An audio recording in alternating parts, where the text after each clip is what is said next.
Welcome to episode number 47 of the Let's Discuss Gaming podcast. I am your host, Triple J. Joining me is my co-host, Dr. Games 101. Hey guys, what's going on? And we got a lot of stories to cover. Probably going to be another 3-hour episode, so sit back, grab a cold beverage, and hopefully we'll entertain you with all the gaming news that we've heard over the last couple of weeks. Yes, indeed, my friend. Beer and podcast go well hand. Well, not for only root beer, actually. Ready to jump into the first story? Yes, indeed. All right. WWE 2K19 and 2K20 online servers shutting down next month. WWE 2K22 may be the current hotness, but some fans are still enjoying the online offerings of WWE 2K19 or 2K20. Unfortunately for them, that will soon come to an end.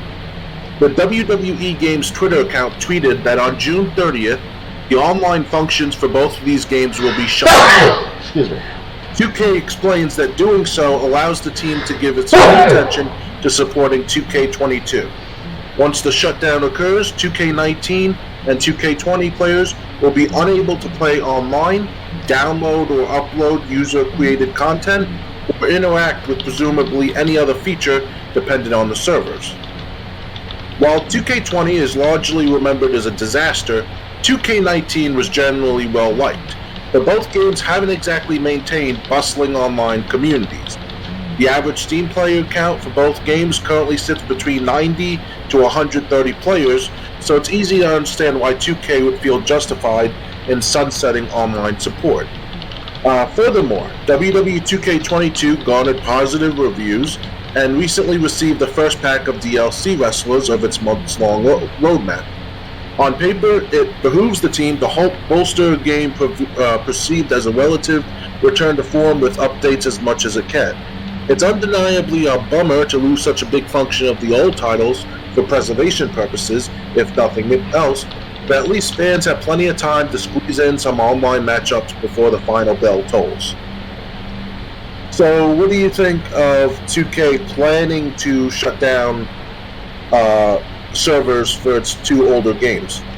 Well, but so soon, though? I mean, it only came out at most 3 years ago between these two games, right? 2K19 came out in October of 2018, or November of 2018. I'm not sure which. Mm-hmm. And WWE 2K20 came out October of 2019. And then 2K21, and then I'll explain. But the thing is, it's not exactly cut and dry. I'll explain what happened. When 2K20 came out, and it was a dumpster fire on day one. People were basically saying they're going to return the game, or if they haven't gotten it yet, they're not getting it. And basically everyone wanted to still play 2K19 because at least that game was functional. So 2K said, okay, obviously we're going to support the online servers of 2K20, but for people who want to stick with WWE 2K19 and not give 2K20 a chance because it took months to fix and it still had problems, we're not going to shut down the online servers as soon as we normally would. Okay. Then 2K Battlegrounds came out. The less said about that, the better.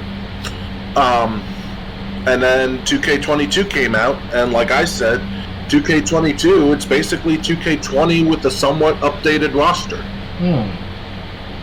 I have no interest in getting 2K22 because, I can download created versions of anyone that wasn't put in the game, up to a certain limit, and my roster is actually the roster of wrestlers that I downloaded, created wrestlers, actually makes my game more current than 2K22 already is.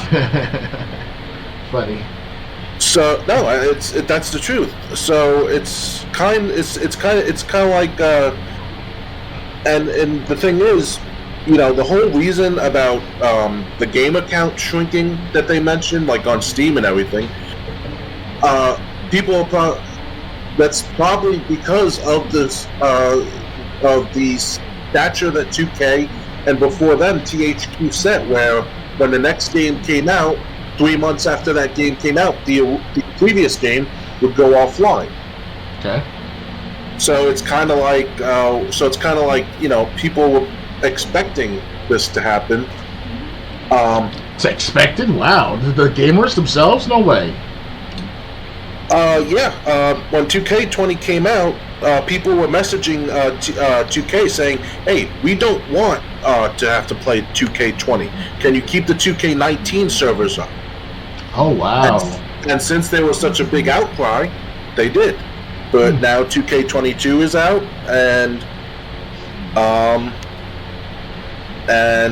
they say, well, no need to keep up the servers, although I don't know why they can't keep the servers up. They can't keep servers up for like 20 different games, but you're telling me they can't keep the last few games up? I mean... Yeah, it's ridiculous. Keep servers up for like... Yeah, It's to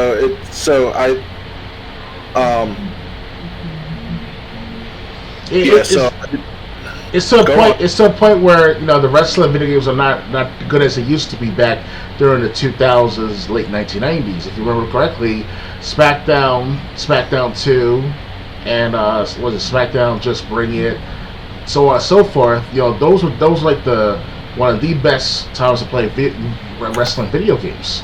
And it's just it sucks that like now they can't maintain quality and relevance to these newer games. Knowing that I could personally myself go back to my 20-year-old console, literally, and play No Mercy. Unfortunately, I cannot do that right this second because of new TV standards, so I might have to get an older TV, which I do have. Sooner or later, I'm going to do something with that, recordings and stuff like that. Well, other than that, hell, even Super Nintendo at one point.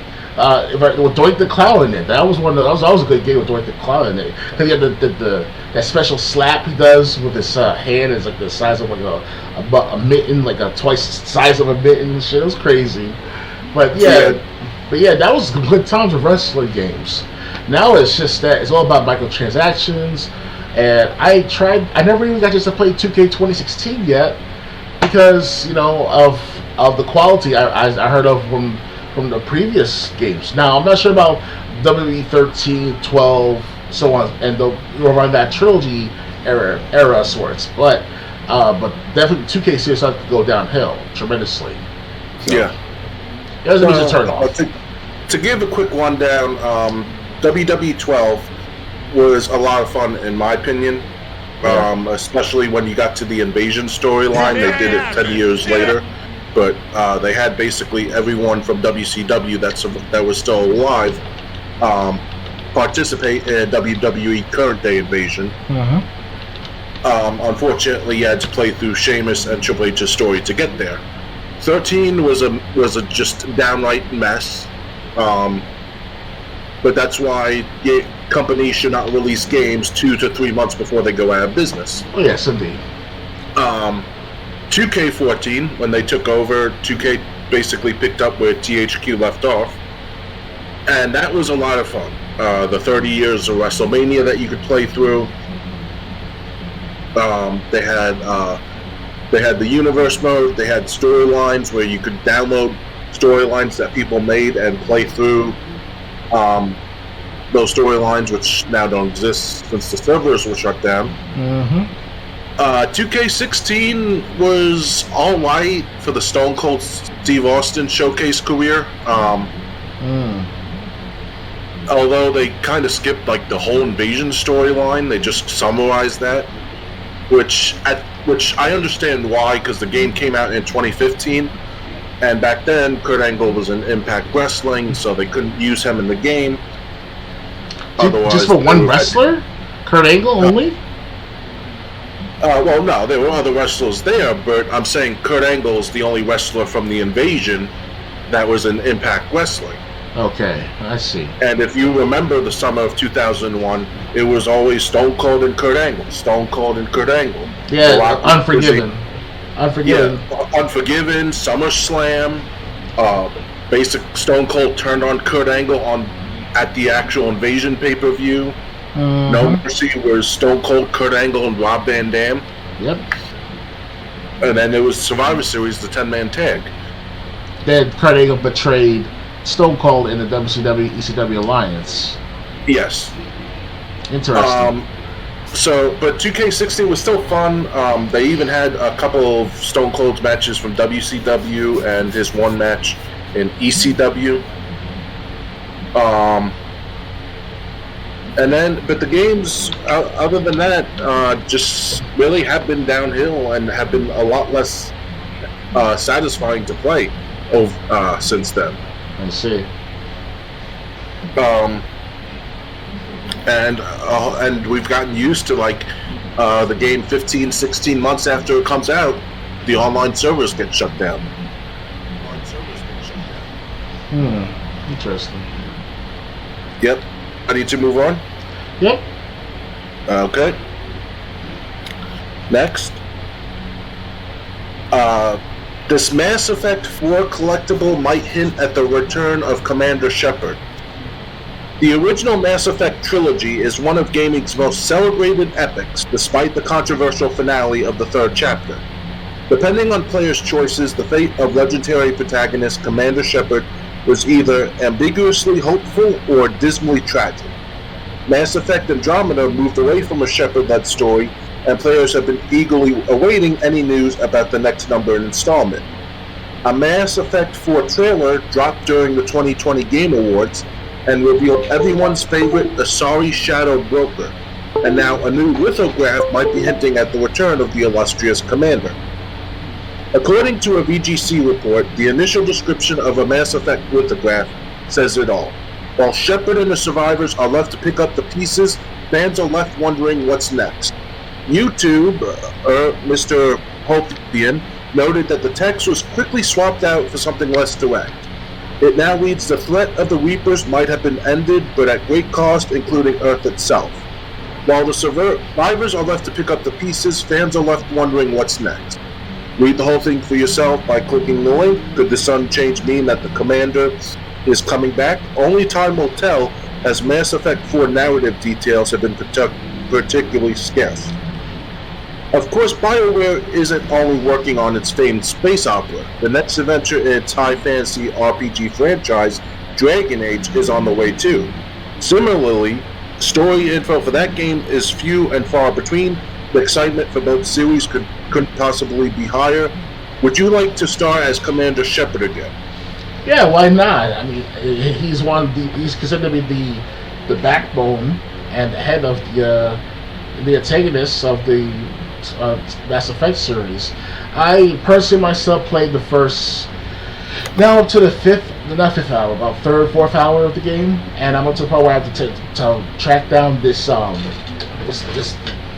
alien that's gone rogue in its covert type of style organization, similar to that like the CIA and FBI's, those type of agencies, that type of look-alike of an organization within the Space Federation or the space network of government. So it's pretty cool that Mass Effect had got all these creative characters and interactions going way beyond than I expected. And I heard that in Mass Effect 3 they amped it up with all the sex scenes and all this other good stuff. I mean, it's kind of weird at first, because of the man-on-man stuff. It's like, okay, but the girls was like, yeah, like you the female-on-female or female-to-male. It's very enticing to get up to that part, or at least to that game with Mass Effect 3, that is. So. Right. Well, I never played any of the Mass Effect games to completion. Is there anything you could do about that static? I hear like a lot of white noise. Oh, I'm sorry. Oh man, I've got my terrifying fan a little bit. Sorry about that, guys. Okay. Yeah, so I played the Mass Effect games. I never played any of them to completion, or even that much. Maybe like an hour into them. I did hear a lot of controversy about Mass Effect 3, people not happy with the ending. But I've also wanted to get into Mass Effect, whether it was the trilogy or the actual games, individual games themselves. Mm-hmm. So, from what I've played, I would love to see Mass Effect 4, but if not, I still got 3 games to catch up on anyway. Yeah, Andromeda is like the exception. Like you don't want.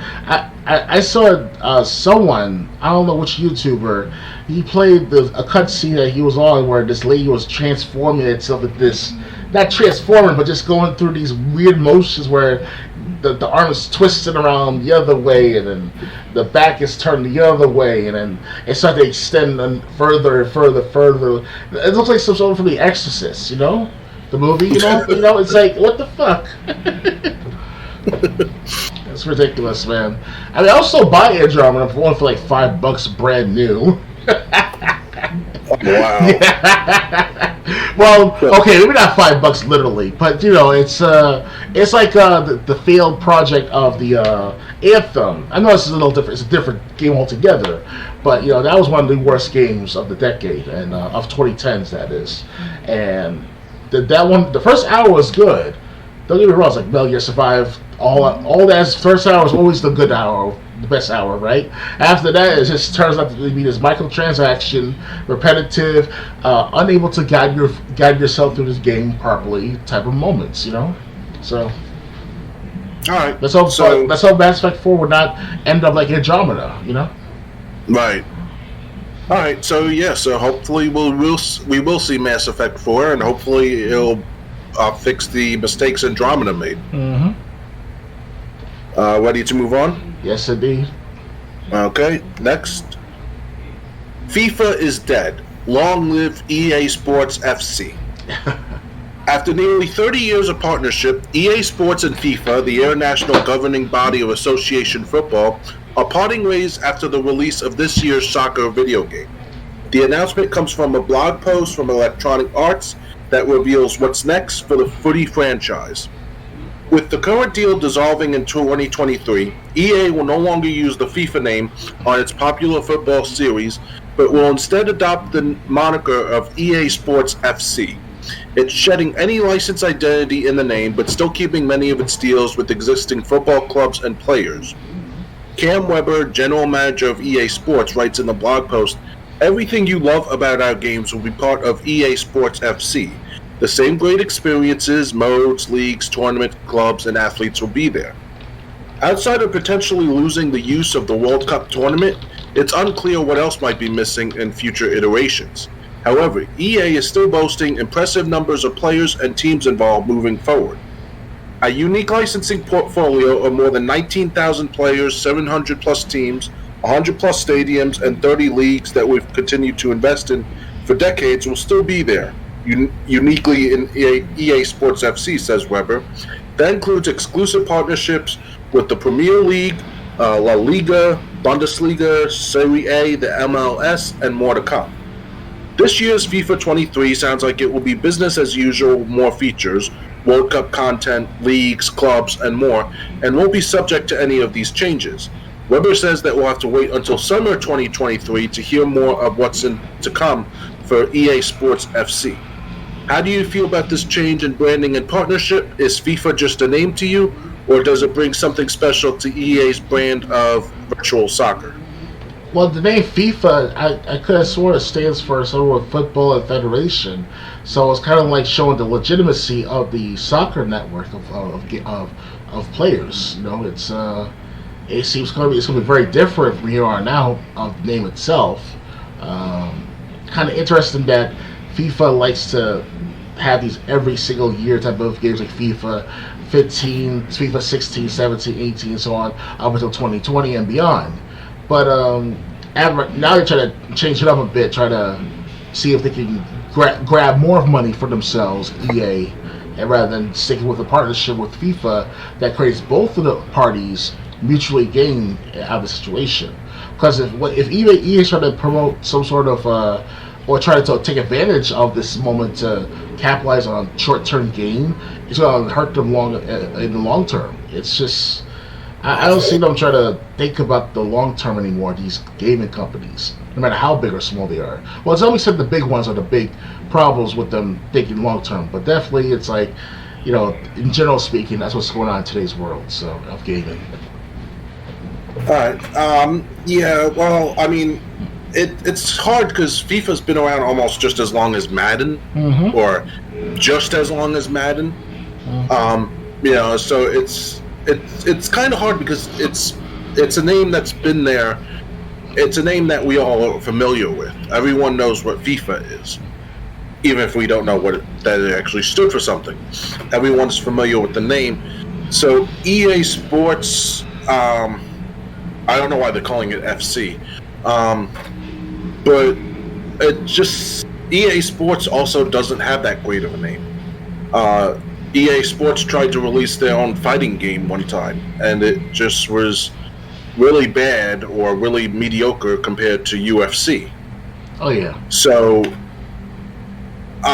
EA Sports, I don't really look at their brand as favorably, and I just think I don't know why they didn't say why the partnership went away. Did one party want more money? Did one party want more control? Was there something that caused this break, or did you just say or did they just say, oh, it's time for a change? I think it's greed from EA's part, because EA like to grab on that onto that short term gain like it's nothing, and they don't think about the long term. Like I said, it's the point where it's like, when's it going to end? It's going to be a point where we're going to have a video game crash, and it's not going to be just any old other crash like it once was back during the 1970s and the 80s. It's going to be more like the quality, to the point where it's like, who really wants to buy these games, to the point where there's like millions of copies left over of every single game that EA made up to this point as of the last 5 years now, 10 years maybe, almost. And in order for a video game crash to happen, every other game company would have to do the exact same thing. And like I said, the one big factor behind the video game crash of North America was that not only were games being created in larger quantities than they should have been, like E.T. on Atari 2600, but also there was no way to find out if a game was good until you actually had it at home. You couldn't go online and look up a review of E.T. for Atari or Combat or any other game. Right. Now you can. If you don't look up the review, that's your fault. Indeed. So I don't think there's and like I said, every video game company would have to be following the same practice. If one video game company does that, it's just bad for them. So I'm not worried about that. I'm just saying, EA Sports doesn't have, at least it leaves a bad taste in my mouth from my little experience with their EA Sports games. I don't know why they would move another property over to that if they didn't have to. Right. Yeah. Anything else to add, or ready to move on? Well, with FIFA, if I want to elaborate, and I personally myself never got involved with soccer too much, even though I have to say when I was 10 years old, I moved to Valley Stream, and that's how I met you, of course, later on in that back then with you. But before I met you, I met these guys who are into soccer. One was from Ecuador. I have family in Ecuador. The other is Italian. There's another black person, and they all do soccer games after school at the over by Clearstream Avenue School. And these guys are good soccer players. I mean, not like literally pro, obviously, but one time, I think it was, we call him Eddie, that's his name, if I recall correctly. He did some sort of like somersault kick and kick it up high up in the sky. I don't know how he did that. That was amazing. So, like, if he going to the pros, he's good for the FIFA soccer moments. But I see he never made it because his name is obviously not featured. So it's there's so much potential, and this is back in 1997 by the way, guys. So the soccer back then wasn't as popular in the United States, but look where it is now for the last 5 or 10 years now. Almost everyone from other parts of the world bring the culture to the United States. The actual locals of these parts of the United States, whether you're from New York City or from California or even Alaska. If you're ever in Alaska, right? You never know, right? They want to play soccer. So this is great. And now it's like we hear this name FIFA for how many decades now? FIFA this, FIFA the game, FIFA this and that. And now it's like when you hear this news name, like, what's that name again? Like, EA Sports FC. Yeah, I'll forget about that. That's like a mouthful right there. You know? EA. Yes. So, yeah. Although, we did have soccer games before FIFA. There was I forget which console it was. This is during the Atari days. Right. There was Champions of Europe, and someone was like, "What is this game?" And it's turned out to be a soccer game. Champions of Europe. That's why. But soccer's not really a sport that most people, at least in the United States, pay attention to as much as other people around the world. And yeah, I think FIFA, taking the name FIFA away is going to hurt EA Sports in the long run. Oh yeah, definitely. Ready to move on, or? Yes, indeed. Okay. Next, PS5 misses its 2021 sales target, but aims for its strongest year yet. Sony's PlayStation 5 has now sold 19.3 million units, but fell short of its original FY 2021 sales target by 3.3 million. Despite the dip, Sony still expects to sell more units than ever before in the next year. Sony originally forecasted selling 14.8 million units of PS5 hardware in its second year on the market, but Sony revealed in its latest financial earnings result that it instead sold 11.5 million units. This matches the late adjustment that Sony made 2 months before the conclusion of the 2021-2022 financial year, which lowered PS5 sales expectations to 11.5 million. As you'd expect, Sony puts the underperformance down to an ongoing difficulty in obtaining hardware components after global shortages, you think? Despite missing its goal, Sony is set to set its goal for FY22, which is from April 22 to March 2023, higher than ever before, and close to the first 2 years combined at 18 million units. Sony's chief financial officer Hiroki Totoki said in the earnings webcast that this is a number based on our current visibility into parts procurement, meaning the company is still expecting component shortages to be an issue over the next year. It should still be easier for consumers to get a PS5 than the previous 2 years, however, as a target of 18 million is significantly higher than its sales for 1 year and year 2, 7.8 million and 11.5 million respectively, Sony is confident it will hit this higher number. Totoki said that following the shortages last year, in different areas we have changed our source of procurement, and so for the parts procurement, I think we have a good outlook. There will still be some consumers unable to purchase a PS5 though, as if the component shortage wasn't an issue. Sony would have set its target even higher. We feel very comfortable that we can get the parts and components, and we feel that there is a bit higher demand than that. So if the question is whether we can meet the demand, I think we're still short somewhat, Totoki added. PS5 stock and inventory still remains very low, so in order to provide our PlayStation units to customers on a smooth and timely basis, in that sense we're still behind. Sony also missed its overall sales target for the year, recording $8.9 billion US instead of an estimated $9.2 billion, prompting Sony to buy back up some of its own shares. According to Bloomberg, Sony plans on repurchasing up to 2.02% of its outstanding shares, meaning up to 25 million at a total of $1.5 billion. The PS5 had the fastest selling console launch in US history when it was released in November 2020, and outsold the PS4 in its first financial year, a feat it couldn't quite match in its second. So, do you think PS5 is going to reach 18 million units sold in its third year?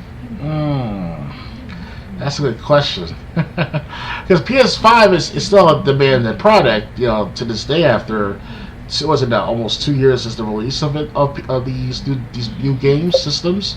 And, I think we're entering the third year. Soon, yeah. Well, technically speaking, it's November 2020 was the release date for PS5, so it'll be 2 years this year. And we still got plenty of more years left. of its cycle, because the average cycle used to be 5 years back in the 90s into the 2000s. Now it's every 7 to not even 10 years, depending upon which system you're talking about. And PS2 specifically lasted for a good 15 years almost, in a sense, kind of. Because it was so many games as of like 2010, 2012, give or take some horror movie, whatever. But a horror-related type of survival horror game or whatever. It was good. It looked good.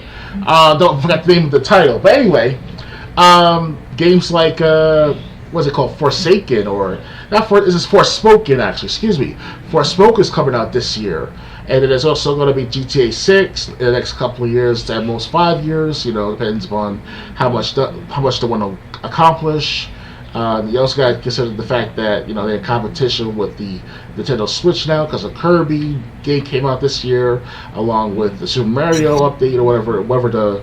They update the game every so often. These type of titles, and I guess you could say to sum it up, it's going to be a battle of attrition in my perspective, and as I involve military, obviously we're talking about like the resources, we're talking about sales, we're talking about advertisement, and if Sony can do their best to put out these PS5s in a time orderly fashion, they will definitely catch up beyond Switch's demand, and then they'll be in demand for Final Fantasy VII Part 2, the remake. Because Part 1 came out back 2 years ago on the PS4, and then later on the PS5, and Yuffie had a DLC late last year, if I recall correctly. So Yuffie is one of the main characters of Final Fantasy VII from the original game. But yeah, it's gonna be interesting to see PS5 gonna top the sales for this year into next year, in my perspective.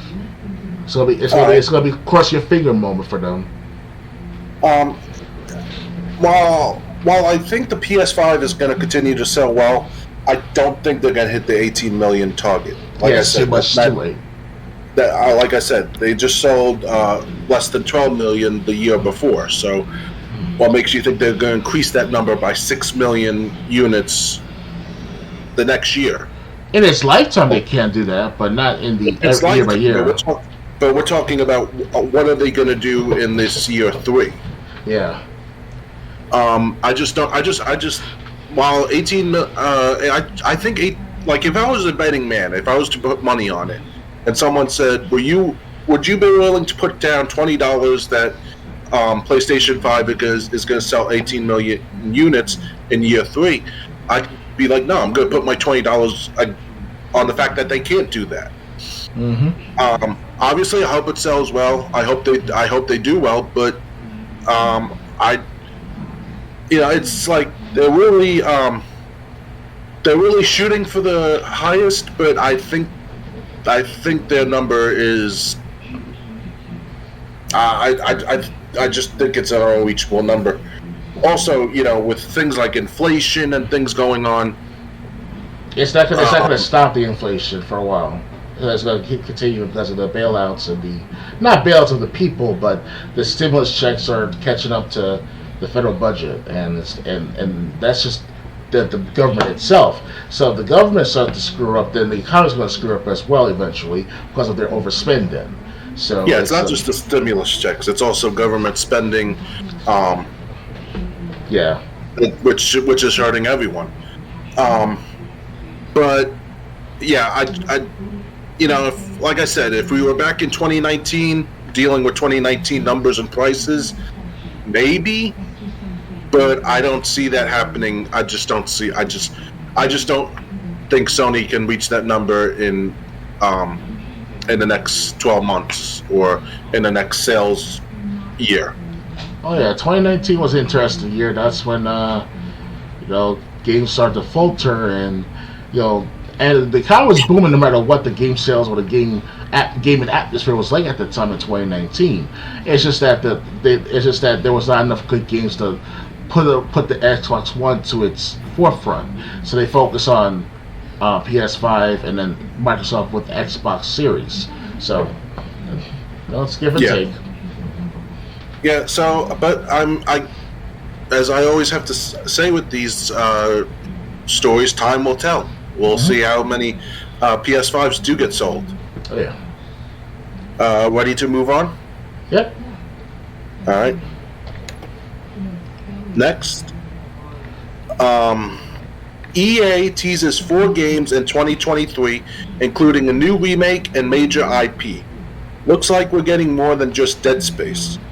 Electronic Arts offered its investors a sneak peek at what's got cooking for 2023 today during its earnings report, including a planned major IP as well as an unannounced remake.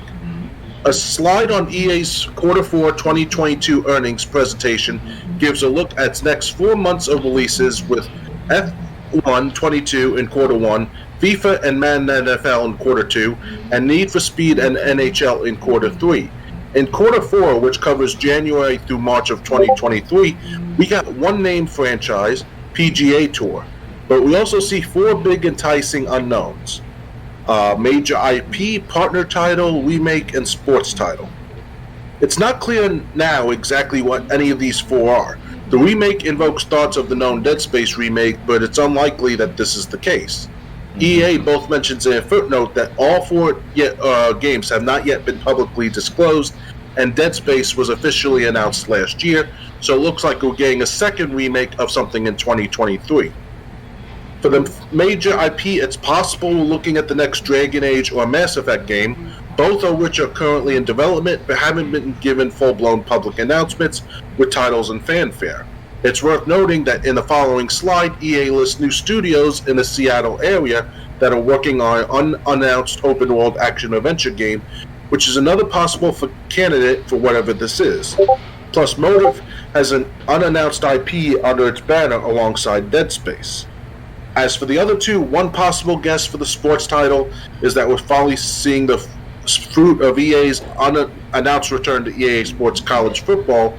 Since no title has been officially revealed yet, we just know they're working on it. The partner title, meanwhile, is anyone's guess. Perhaps another game for the EA Originals label? Maybe another Joseph Fares adventure? Recently, IGN broke down every EA game known to be currently in development, a list that may provide other clues as to what these 4 games are. Whatever that case, looks like a busy quarter for EA at the start of next year. Now, we already talked about EA Sports FC being the replacement for FIFA. Okay. So that's probably if I had to guess, that's probably the sports game. But do you have any idea what these other games are, or possibly? In my perspective, this is from EA. It could be a 2-rated game. That's what I'm thinking of. Because EA, they used to be called Electronic Arts when the first 5 Tomb Raiders were created for the PS1, and then for the PS2, Age of Darkness, and Tomb Raider Legend, and Tomb Raider Anniversary for the Xbox 360, and so on and so forth. So that's their bread and butter with EA, in my perspective, and that's one game I could think of. Then there's also the GTA game. That's not EA, but you never know, right? They got their hand in there, like, how are we gonna make money off of this GTA? Because they have their own like special inclusions to GTA 6. You never know what's it going to be like. Because if GTA 5 is just one big, massive world from Rockstar Games alone, imagine what put other studios involved. They got all the time in the world. They never announced their release of GTA 6, so take their time with it and make something way bigger and better than GTA 5, and especially San Andreas, has been my favorite GTA game of all time.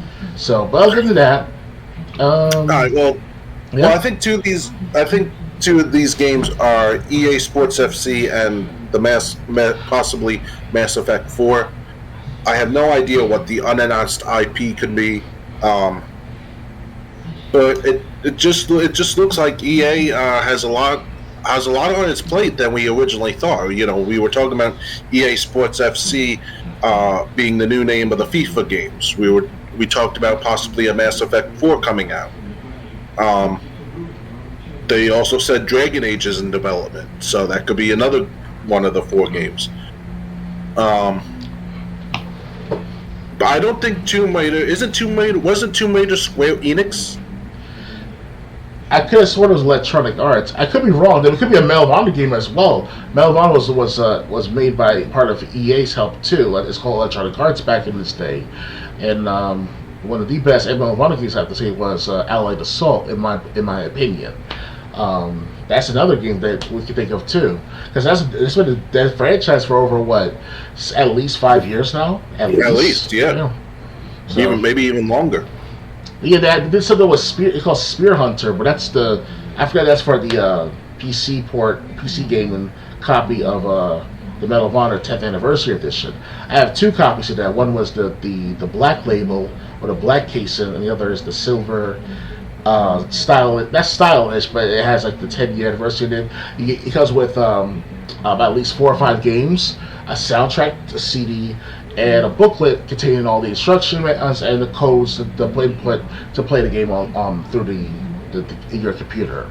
So I have to say, if they could do something like that again, like maybe making a 20th anniversary of Electronic Art games, that would be great. Include Tomb Raider, Medal of Honor. Who else? Like it's amazed me. Like it's it can't be Tomb Raider because I uploaded a clip earlier today of our podcast 2 weeks ago, and remember, Square Enix sold the Tomb Raider franchise just like they sold Deus Ex and Thief. Oh, so yeah. It can't be. I'm sorry, guys. It can't be Tomb Raider, but maybe Medal of Honor. Maybe that could be one of it. So I guess we'll find out at the beginning of next year, I guess. Yeah, my apologies. That's my fault. I should have thought about that earlier. That's okay. But it's a lot of mystery. It's a lot of speculation. That's all we have right now. EA really hasn't been forthcoming on what these games are. I think they want the rumor mill to start swirling and see what sticks. Mm-hmm. So ready to move on? Yep. All right. Next, the Division 2 Season 9 update arrives May 12th with new mode, feature, and items. Years after launch, the Division 2 continues to grow. The Division 2 is getting a lot of new content, and soon Ubisoft has announced that the long-awaited Season 9 Hidden Alliance update will arrive May 12th. That was nearly 10 days ago, ushering in a new mode and more.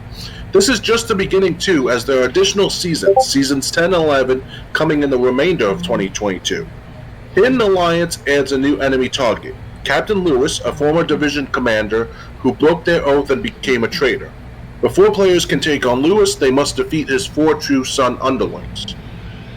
A new mode, Countdown, is also coming in the Hidden Alliance update.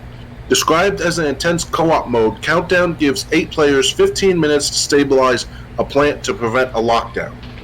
The agents deployed in 2 teams of 4 will start at different locations on the map and must work together to overcome the challenge. The Division will be confronted by some familiar foes and will have to fend them off to secure the plant, then call for extraction before time runs out, Ubisoft said. A new feature, Expertise, is also coming to the Division 2 in the Season 9 update. This feature lets players improve their equipment by upgrading each piece's base value for things like damage, armor, and skill statistics. Players can increase their expertise by using any item in the game. Using more varied items means increasing their level. Expertise also allows players to increase the base stats of each individual item and reach a new power ceiling, Ubisoft said. Come in.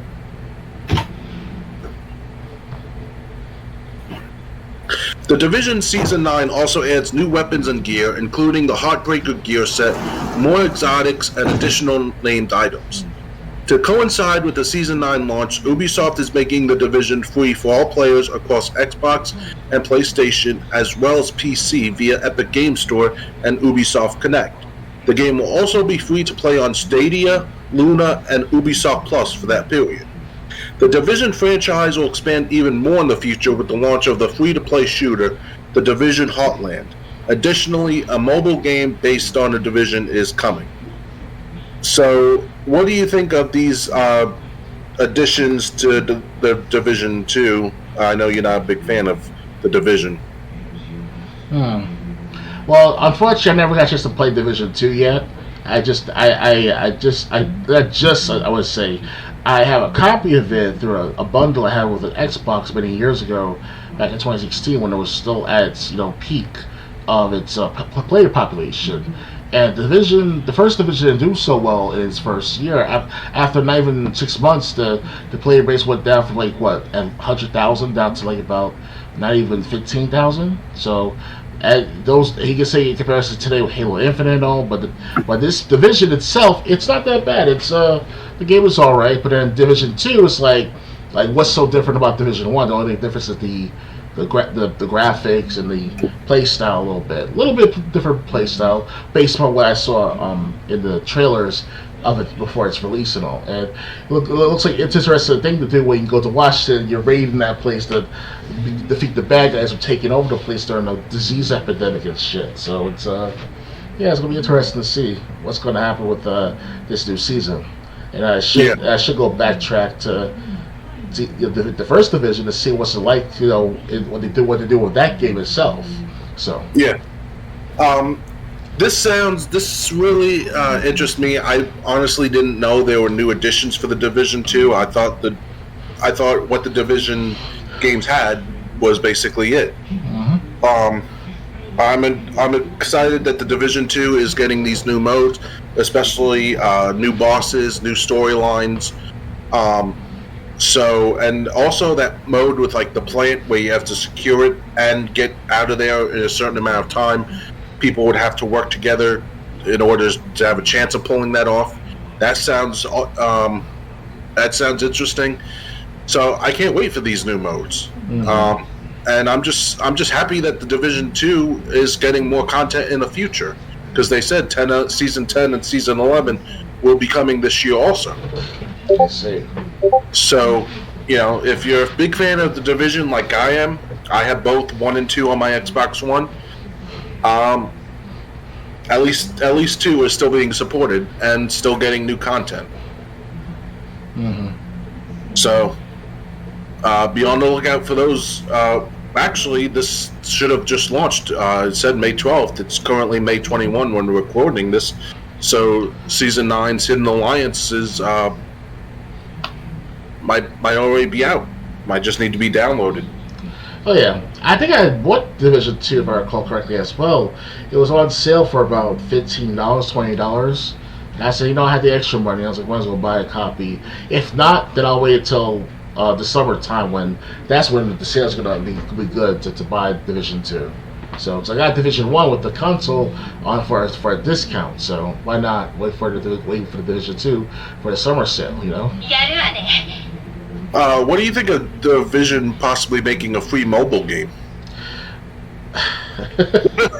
I'm not a big mobile gaming fan. Me neither. I would like to say there's an exception. I'll play that Final Fantasy First Soldier game that came out for mobile games last year or early this year actually, but my phone is not compatible with it, and it's a cheap phone anyway, so it's not going to be good for the performance anyway.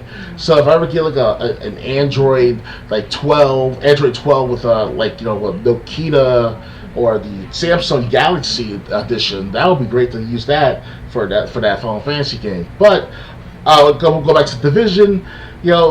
Let's try to ease up on these mobile games. There's Diablo. There's the newest game for Diablo from Diablo series is a mobile game. And some guy at E3 back in 2019, before the pandemic and all, he said, "Is this an April Fool's joke or a late April Fool's joke?" I'm like, "Yeah." He's telling the truth. It sounds like an April Fool's joke. They're having a Diablo. Yeah, because a lot of people were pissed off when they heard that it was a mobile game. I mean, and then the developers on stage are like, "You got phones, right? You got phones. All you guys got phones." It's not the same.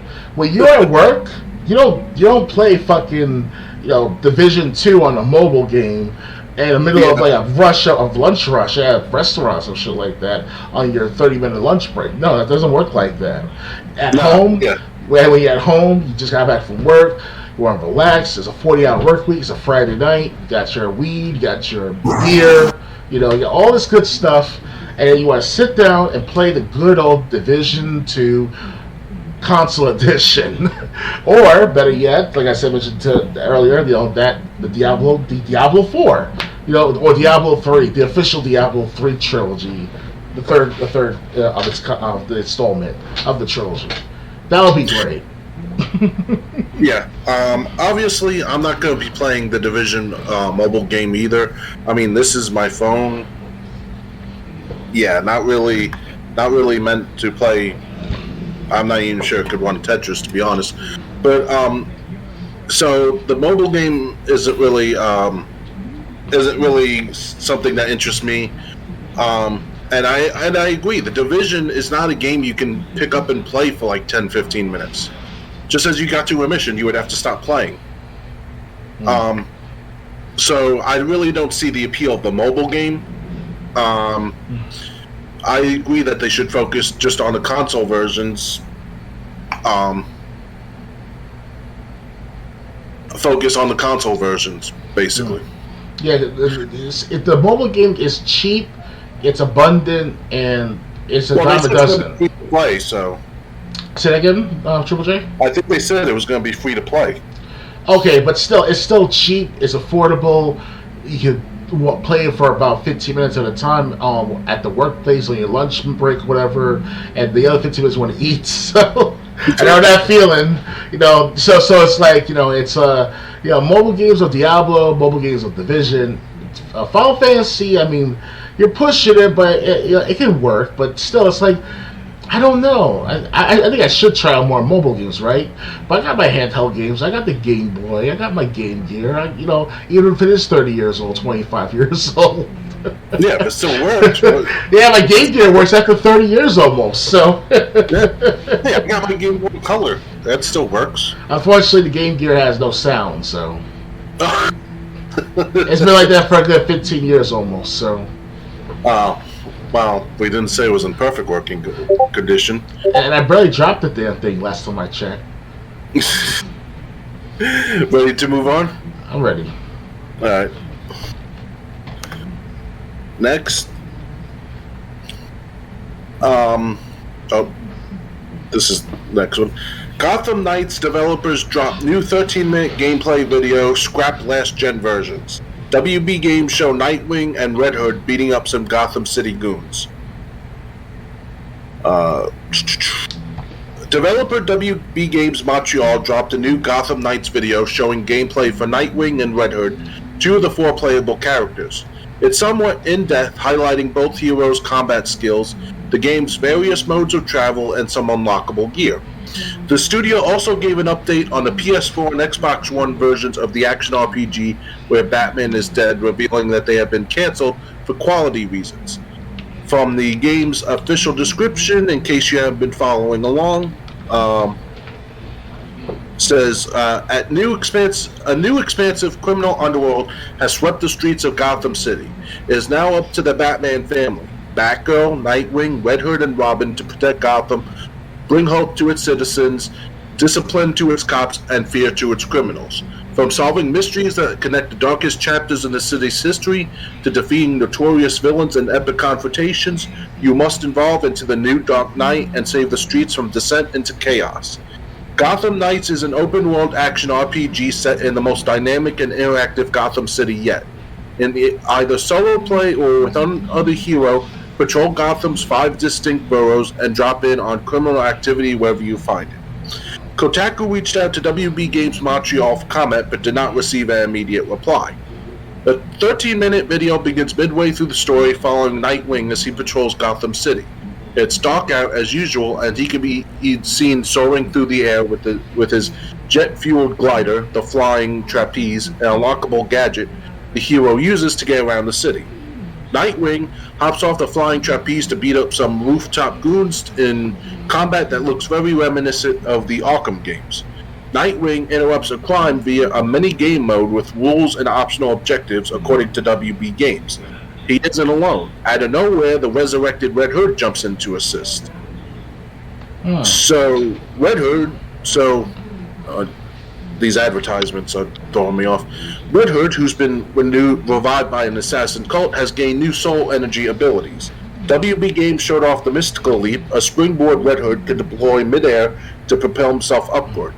The studio didn't detail what the soul energy entails very much, but heroes can build up a momentum by chaining together successful attacks and dodges. Maybe the soul energy bar is similar.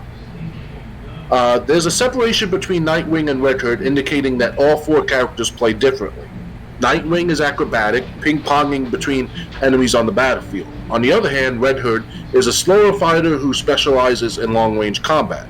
While each character is distinct, certain gadgets are shareable between them, like the Bat Cycle, a 3-wheeled motorcycle the heroes can use on the city streets. It'll be interesting to see multiple Bat Cycles zooming down Gotham in co-op. Of course, co-op will exclude any players on the PS4 and Xbox One. According to Polygon, the studio said it wanted to provide players with the best possible gameplay experience, so the last-gen versions are done. Gotham Knights has experienced some development issues from its previous generation issues. The game was pushed to this year from its original 2021 date. The studio has since confirmed the action RPG will land on October 25th, now only on PC, PS5, and Xbox Series. So, what do you think of basically them killing the, well, I guess it'd be last-gen version of Gotham Knights? Well, Gotham Knights, we had with the Arkham series, Arkham Knight back in 2015. That was the last of the Arkham game, I'm assuming. So, time to move on, right? So, this is what they're doing. And Nightwing, I've heard of that superhero. Whoever I recall correctly, Nightwing is basically the older version of Robin, right? Pretty much. I think so. Yeah. So, especially from the movies of by Christopher Nolan, the writer who made the Batman trilogy of Batman Begins, Batman Dark Knight, and Batman Dark Knight Rises. And those games, that trilogy was very good. And I have it on as a collector's set, as I mentioned to you guys last year. Very good. It's one of those movable things where you move it to the side and left and right. It moves it. The image is moving all. That was so cool. I love it. And the Dark Knight was, I have to say, that's a good one, right? Of its own entity. So it's pretty cool, see the Joker acting all psychologically insane and doing these things. But other than that, Nightwing, in Gotham Knights, it's going to be nice to see first time in a long time of Nightwing be in action in a major video game kind of sense. Because when was the last time we saw Nightwing in a video game? I don't remember any. So probably Batman: The Brave and the Bold for the Nintendo Wii. Yeah, that's at least 15 years ago. So I'll tell you, man, I can't remember anything other than, like you mentioned, just Nintendo Wii of the Gotham Knights, of the Nightwing and shit. So yeah, it's a shame that they had to kill off the PS4 and Xbox One versions. Gotham Knights is a game I was really looking forward to. So obviously, it just means I'm not going to get to try out Gotham Knights anywhere just close as I originally would have been able to try it.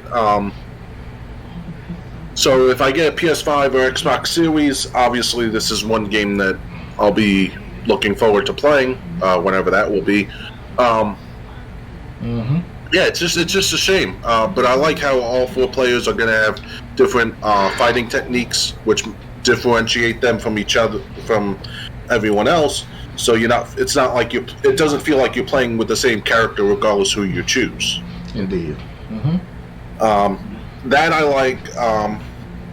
And yeah, I mean, even though you still get to use Batman's vehicles, or at least the Bat Cycle, riding down the streets of Gotham City, that's gonna be a lot of fun. Oh yes. I wonder if they're still gonna have the crimes in progress, like they did in the other Arkham games. As you're riding down the streets. Yeah, it's a game I was looking forward to, but now I'm just gonna have to wait longer before I try these games. Okay. Anything else to add, or that's it?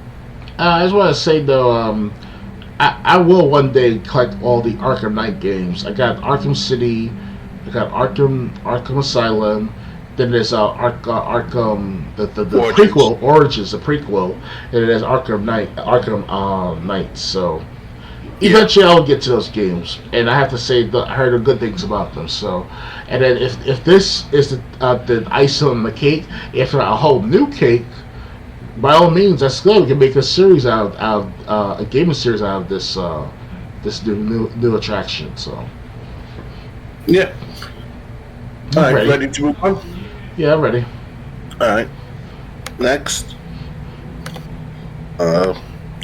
PlayStation says first-party games would deteriorate if they launched onto PS Plus on day one. PlayStation executive Hiroki Totoki recently told investors in a Sony financial results call that the quality of its first-party games would deteriorate if released onto the company's PlayStation Plus subscription service on launch day. This news comes by way of Eurogamer, which reports that Totoki said that this while also mentioning he doesn't want to make comments on the competitor's strategy, with the likely competitor being Microsoft and its Xbox Game Pass service. Xbox releases its first-party games onto Game Pass on launch day, and it's a big pull for the subscription service. PlayStation CEO Jim Ryan has revealed in the past that even with the company's upcoming revamp of PlayStation Plus, it does not plan to launch first-party games there, and Totoki's latest comments echo that. Quote, "I will refrain from making comments on the competitor's strategy," Totoki told investors. "Our current thinking is to have development costs and appropriate R&D investment for quality products, and that will improve the platform and also improve the business in the long run. AAA-type titles on PS5. If we distribute that on the subscription services, we may need to shrink investment needed for that, and that will deteriorate the first-party title quality, and that is our concern. So we want to make sure we spend the appropriate development costs to have solid products, titles, be introduced in the right manner." End quote. As you can see, Totoki steers clear of actually mentioning Microsoft and its Xbox Game Pass strategy, but his words are quite clear. If PlayStation wants to adopt a PS Plus first-party strategy similar to that of Microsoft's, it believes the quality of its games would drop. Eurogamer notes that elsewhere in the financial call, Totoki said PlayStation plans to increase software development expenses aimed at strengthening first-party software at our existing studios by approximately 40 billion yen. 40, I think that's what I said. That translates to roughly $308 million. Going forward, we aim to grow the game business by strengthening our first-party software and deploying that software on multiple platforms, Totoki said, likely alluding to PC and mobile releases as noted by Eurogamer. While waiting to see what $308 million investment looks like, do you think PlayStation's should launch first-party games day and date on PS Plus? Basically, do you think PlayStation should do what Microsoft does? Copy for verbatim? No, that's a bad idea because no. Just should they be releasing their first party games launch day on PlayStation Plus? Yeah, why not? Well, they said they feel the quality would drop, which is why they don't do it. But it's kind of like similar to what Xbox does with their games of like Gears of War. When Gears of War 5 about to come out, you get a 4-day early access if you're a Game Pass member. And or you pre-order especially, and the standard edition, it was worth it at first, but then once you start playing the Gears of games other than it's gonna be a mess pretty much. And what PlayStation is doing, in my perspective, based on what I'm seeing for the last year or two, they started to do these PlayStation Plus things, like for just how many years now, and now they're trying to change it into this Tier 1, Tier 2, Tier 3, whatever these tiers are, of these membership types. And I'm like, no, that's what Xbox is doing with the Gold membership, Ultimate, Silver, and it's like, like I said, it's verbatim. No matter, even if you say earlier was not the case, it looks verbatim. And I don't want the fact that I have to feel I have to go to PlayStation to do this, feel the same way like I do on Xbox. PlayStation is meant for gaming, and their sole purpose was for gaming. That's so distinct about PlayStation. If I really wanted to play a game that's focused in gaming, I would go for PlayStation. Xbox, Microsoft, they've been there for how many years now? They focus on like a mixture of entertainment and games. Like games are still part of entertainment, obviously, but they do other avenues of entertainment to make it more interactive. Snap and app, streams, podcasts, that type of stuff. So pretty cool, right? But PlayStation has the know-how in gaming. They had this for how many years, decades even. Before Xbox started back in 2001. And PlayStation is just one day they're gonna learn the hard way. I'll add in all these extra services, almost to have to pay for them, and eventually the gamer as a whole, at the individual gamer especially, will look at these newer systems and games and be like, these guys are milking me like crazy, man. Because I've already spent on Xbox alone for 14 years. I'm a 14-year member of Xbox Live now. And I spent, God knows, at least thousands of dollars so far on just memberships, games, apps, and memory cards, transfer kits. I actually still have a transfer kit of the Xbox 360 to the newest Xbox system, whatever it was called. So, I don't know. PlayStation got to learn to back off on the extra paid shit. Excuse my language, because when you sort of mimic the same company, people start to lose confidence in buying stuff from you personally, and they probably might leave both the originator and the mimicker, the intimidator alone, both of them, because they just outright just screwing with you or messing around with you, in my perspective. So. All right. I have a completely different opinion.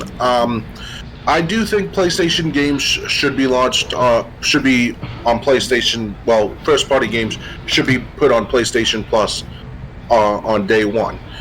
It doesn't make sense. It doesn't sound right to say that, well, if we put them on the service on launch day, that's going to diminish the quality.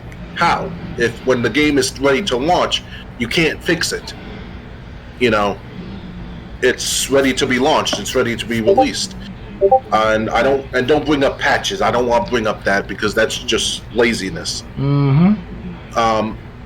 So it just sounds weird. Like, how would that diminish the quality? Because we're talking about something that should be done during the development of the game, as opposed to releasing the game on another avenue that. When it's done. Yeah.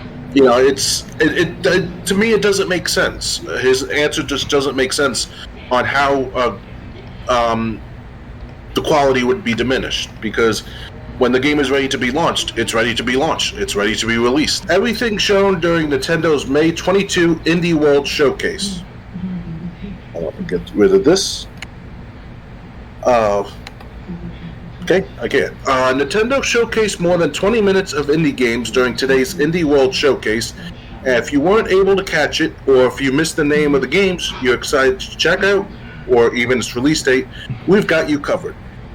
Here's everything announced during May's 22 Indie World Showcase. The first game, called Ooblets.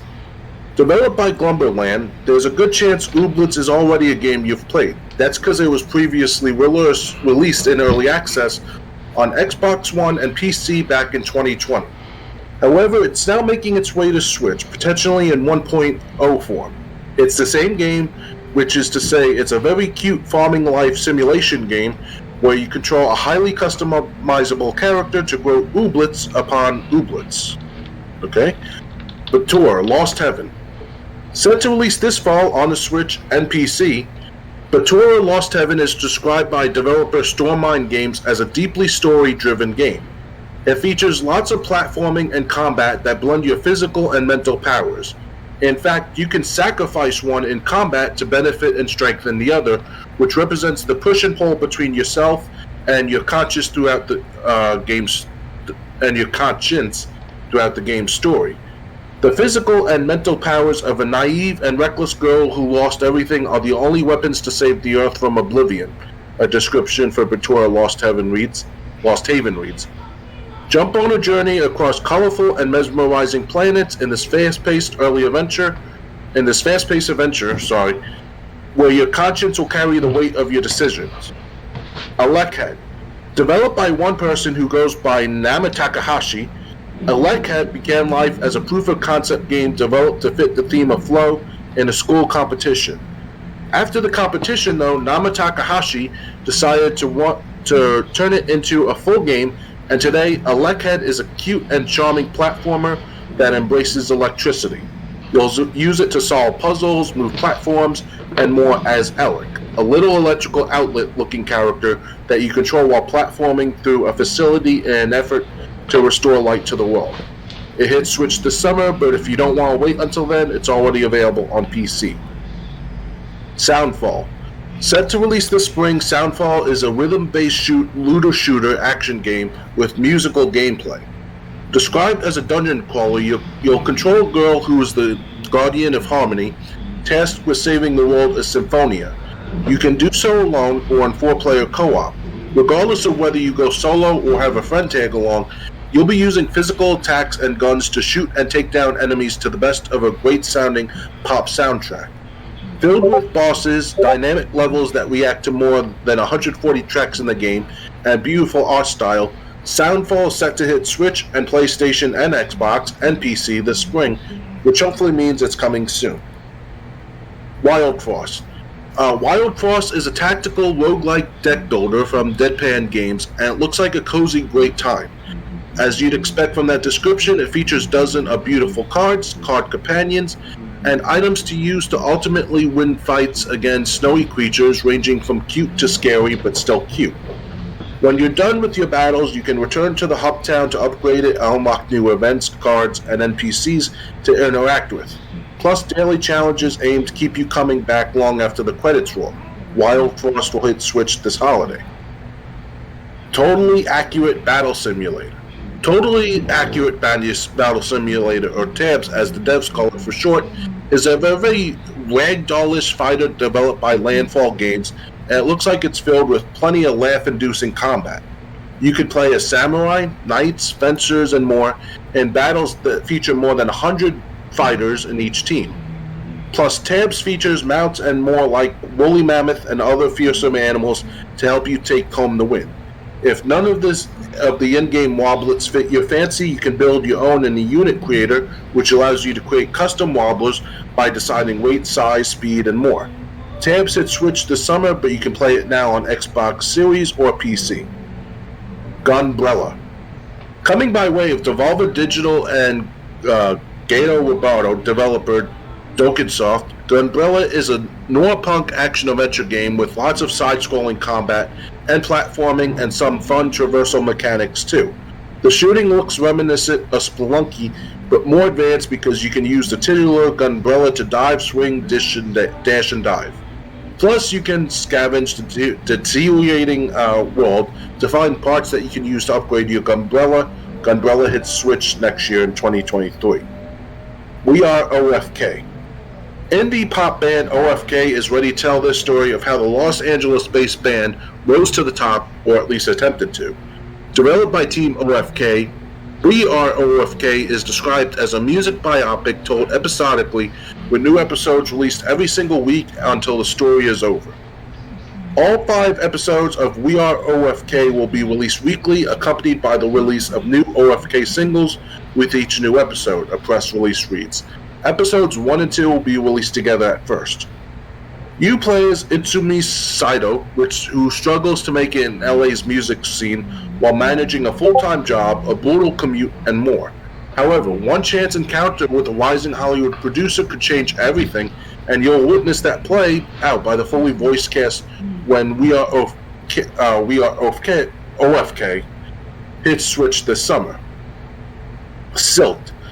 Developed by Spiral Cactus Games and Tile Remote Team, Silt takes place in a strange oceanic world that's monochrome and filled with puzzles galore. You'll unravel a long-forgotten mystery as you explore a surreal underwater realm with strange machinery, ancient ruins, and dangerous ocean inhabitants. On your journey, you'll possess sea creatures to solve puzzles using their abilities, all while attempting to survive against deep-sea Goliaths and more. Silt hits Switch this June. Mini Motorways. Dinosaur Payload Club's Mini Motorways is exactly what it sounds like, a game that takes place among multiple mini motorways. That's because you'll be tasked with bringing these motorways to life, starting with a small town that eventually grows into a metropolis. As a result, you'll have to revisit these maps inspired by real-life cities to upgrade them with highways and more. Daily and weekly challenges aim to keep you returning to, and you can check them out yourself very soon because mini motorways hit Switch today.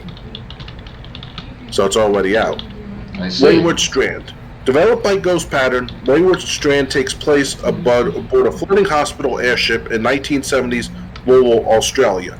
You play as Casey, a teen journalist interested in the stories of the patients in the strange hospital. Each story unfolds in real time, so you'll need to decide who to talk to and when to talk to them to advance their stories. In fact, Ghost Pattern says multiple playthroughs are recommended to get the full story and advance storylines you couldn't in previous playthroughs. You can keep track of information you learn from either talking to patients and doctors or eavesdropping on them in your journal, which will help you unlock new locations, stories, revelations, and more. Wayward Strand hits Switch July 21st. Wow, there's a lot. Okay, 2 more games. I was about to say, wow. Cult of the Lamb. Massive Monsters Cult of the Lamb continues to look great, melding together roguelite action gameplay that looks and feels a lot like Hades with an Animal Crossing style base building mechanic. Game Informer got an exclusive look at Cult of the Lamb recently. A release date was not revealed, but Cult of the Lamb is coming sometime this year according to Massive Monster. And finally, Another Crab's Treasure. If you've been playing Elden Ring lately and have thought to yourself, I wish I was a crab, then Another Crab's Treasure might be for you. That's because Aggro Crab, the team behind Going Under, describes Another Crab's Treasure as a Souls-like, well actually a Shells-like to be exact. As you'd expect, it looks like it plays like a Dark Souls game that's underwater. You play as a crab who uses things like cans and shells to strengthen your own shell, all while fighting other crustaceans and more. It hits Switch in 2023. The Indie World Showcase ended with a fast-moving montage that quickly showcased One Shot, World Machine Edition, Gibeon Beyond the Trees, Idol Manager, Card Shark, Curse to Gold, A Guidebook to Babel, and Opus, Echo of Star Song, Full Bloom Edition. And that's the May 2022 Indie World Showcase in a nutshell. What was some of your favorite games? Were there any you were hoping to see that didn't make an appearance? So, what do you think of these games that were announced? Wow, you sure it's not E3 Nintendo? It sounds like it's Nintendo's own E3 event, but for indie gamers for their systems. So, I can't really memorize every one of them, perhaps none at all, I will admit that. But were there any are there any that stick out to you? Because there are a couple that stick out to me, even though I don't have a Switch. Well, there's the one with the crab game involved, or at least you play as a crab, right? Something like that? Yeah. I'll definitely want to check that out. I don't mind marine being a marine biologist, wherever that term used to use for studying marine life. Something like that. And that's my own little thing going on. So it's being a crab can be a wonderful thing, especially at a restaurant. Is that the only one that you were interested in? As far as I could think of, yeah. It's when it comes to me and Nintendo, I don't see them as like the forefront of gaming in a sense. Like they're like the third place guy. They're pretty much. There's there's Sony, Microsoft, and back and forth with first place and second place, right? But Nintendo's always in third, and the only time it was ever in first place was with the Wii back in 2005. So that like they lost their place, Nintendo, for quite some time now. And I guess you could say I hope they'll, do better. All right. I think people would disagree with that. It's obviously based on what their console of choice is. As for the games that interested me, the first one, I'm going back to the article, Batura Lost Haven, which is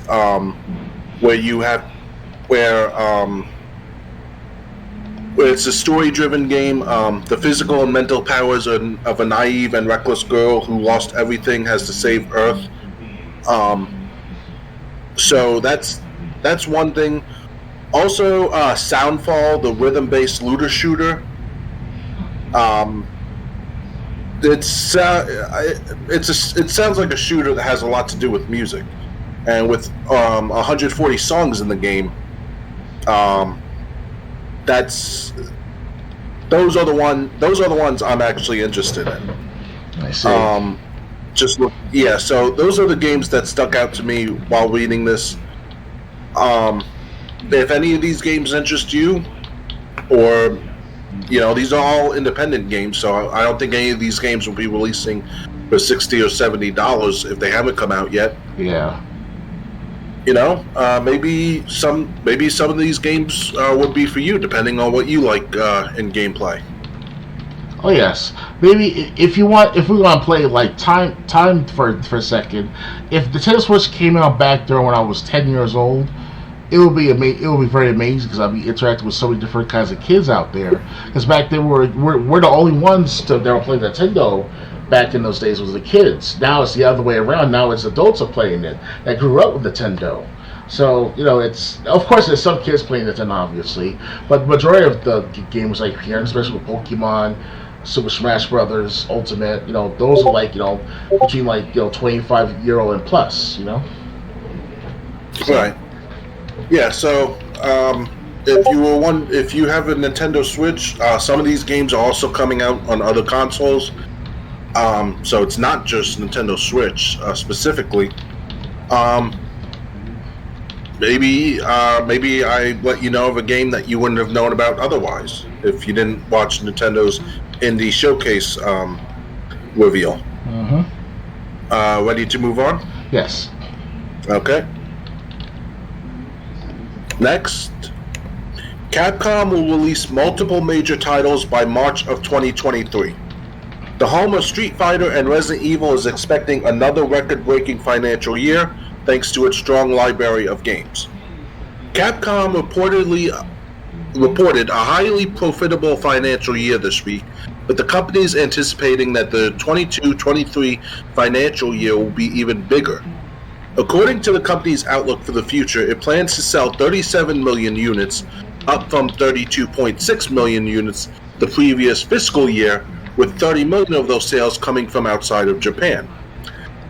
Of that total, Capcom is predicting that its new games will count for 10 million units sold, while the rest of the sales will come from existing games such as the Resident Evil remakes, Resident Evil 7, and Resident Evil Village.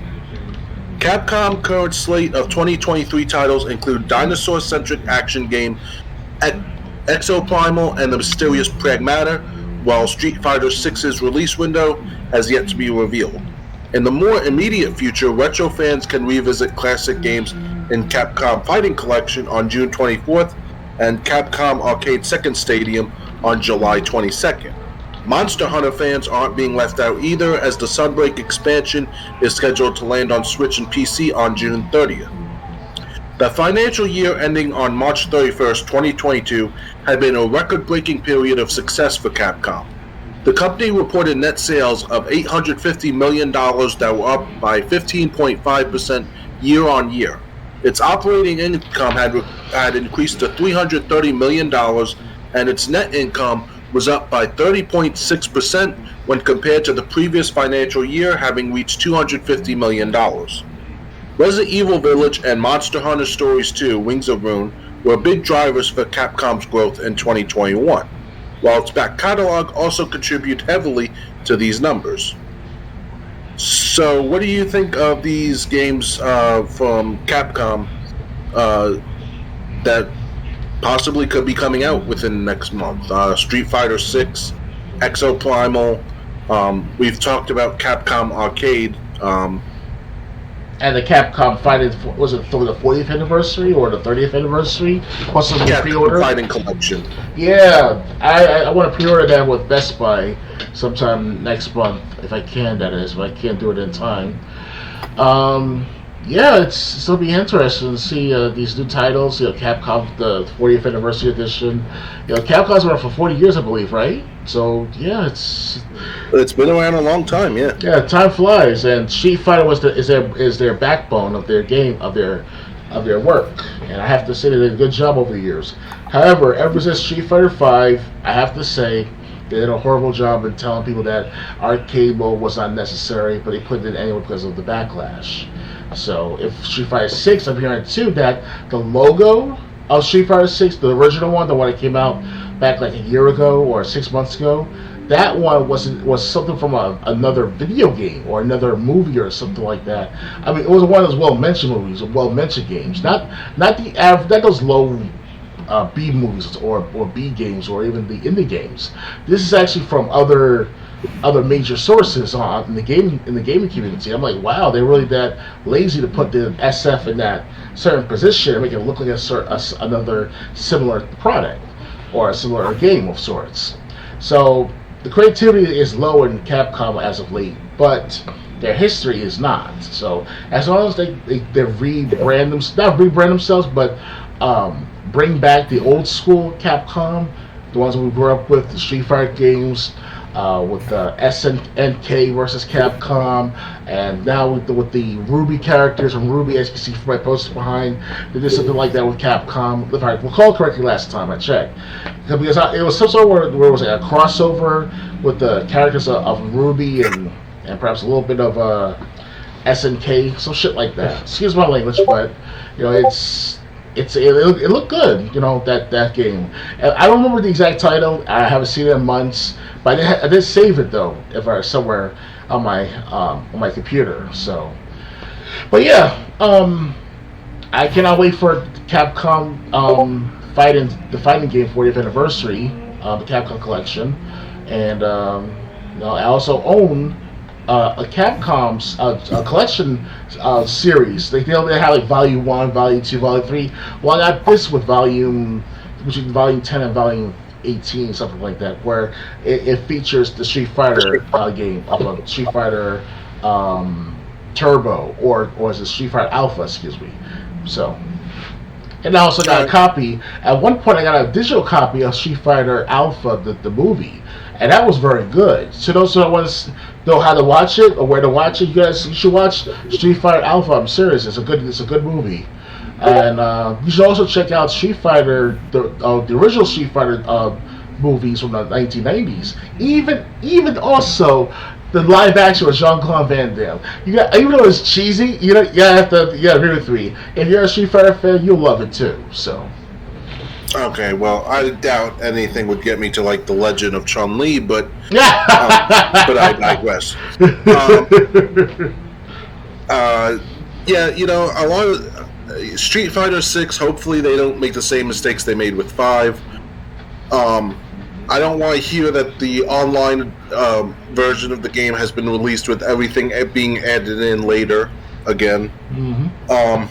But Capcom's also been doing good with Resident Evil. I mean, I haven't heard anything bad about Resident Evil Village since that came out. Mm.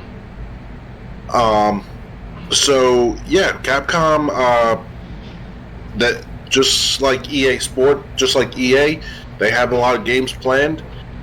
And other than Street Fighter, I really can't think of one franchise that they made bad decisions on since.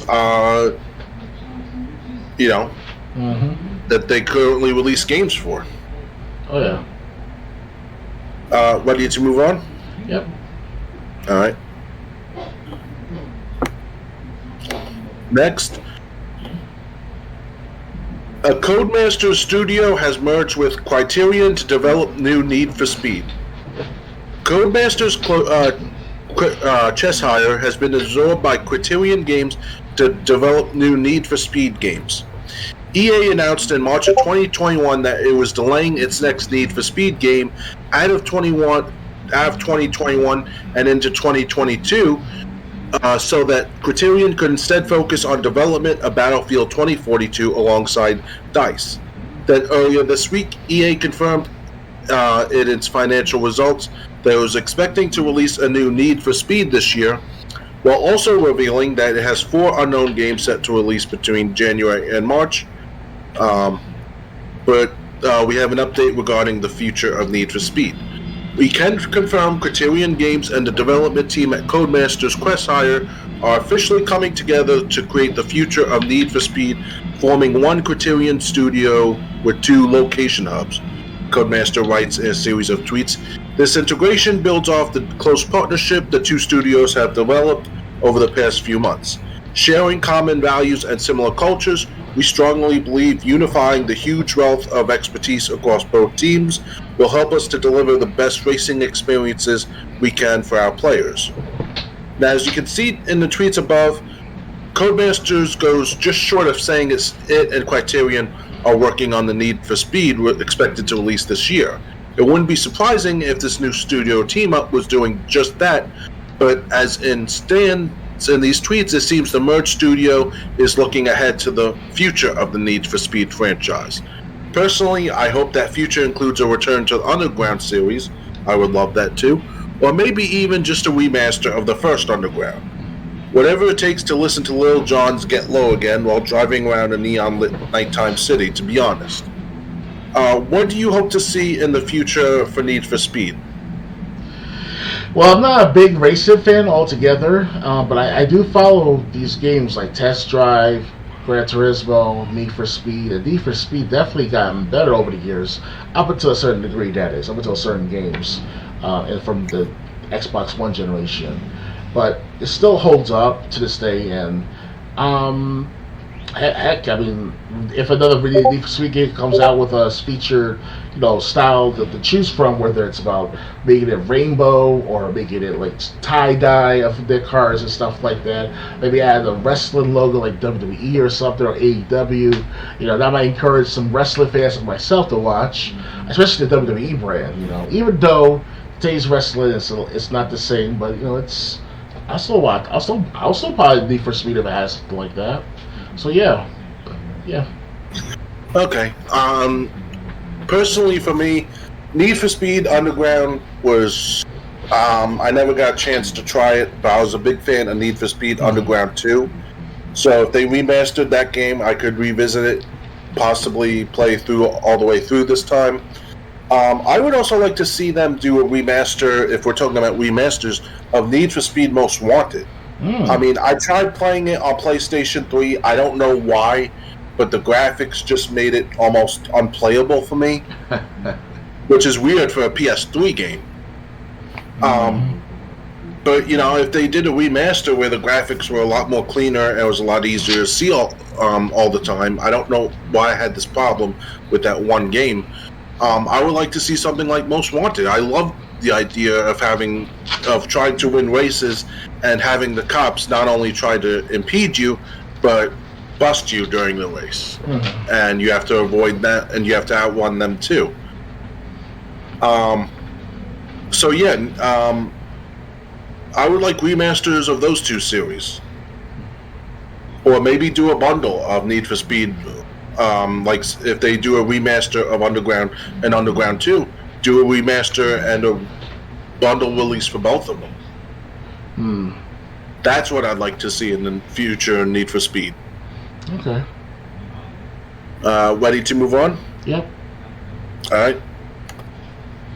Next, Remedy releases new Alan Wake 2 concept art, but don't expect to see any of the game this summer. Remedy Entertainment has released an Alan Wake anniversary video in honor of 12 years of Alan Wake, and in it the studio showcases some new Alan Wake 2 concept art and more. More specifically, Remedy's new update includes 4 new pieces of Alan Wake 2 concept art, and news that Alan Wake Remastered is coming to Switch this fall. There's also an update on the Alan Wake TV show, first announced in 2018. As far as the new concept art goes, it's exactly what you'd expect. Moody, dark, and subtle in forms of what it reveals about Alan Wake 2. The art looks great, though. Moving on to what the team has to say about Alan Wake 2, here's what Remedy's creative director Sam Lake shared. Everything with Alan Wake 2 development is going really well. We are deep in production, but have a lot of material and a great deal of the game is playable. But we've been talking for the past couple of months and have come to the decision here at Remedy, along with our wonderful publisher Epic Games, that we will not be showing anything big this summer. To create a proper polished demo or trailer takes a lot of effort, and it's several months of work that could take away from the development. We feel that we have momentum going, and we want to make sure we are creating the best and first survival horror game for Remedy. We don't want to take the team away from that focus, so we're going to keep going and making a great game experience. Unfortunately, you'll have to wait a bit longer for a demo and a trailer. Elsewhere in the video, Remedy reveals that Alan Wake Remastered, which hit PlayStation and Xbox and PC last year, is coming to Switch this fall. It will be a digitally only release on Switch, and it runs natively on the console. It's not a cloud version like Remedy's Control is on the platform. Remedy also revealed that its Alan Wake TV adaptation, which was announced 4 years ago, is still a real thing and very much happening. In fact, the studio has found a home for the series, AMC. You likely know of AMC as the home of The Walking Dead, Breaking Bad, and Better Call Saul, and now AMC Networks has purchased the rights to this Alan Wake adaptation. Remedy says there's still a lot to go for the series to become a reality, so don't expect to watch an episode of it anytime soon. What do you think of this Alan Wake 2 news, and what do you think of the Alan Wake TV series still coming to fruition? Well, I don't mind focusing on Alan Wake 2, but right now I still have a chance to pay the first level of the Alan Wake game from 12 years ago, not 15 years, but eventually over 10 years ago. And I got the copy of the first Alan Wake game with my Quantum you have to play it. I know. I have so many games just on Xbox alone. It's not even a joke. Apex Legends. Okay, excuse me. I'm sorry.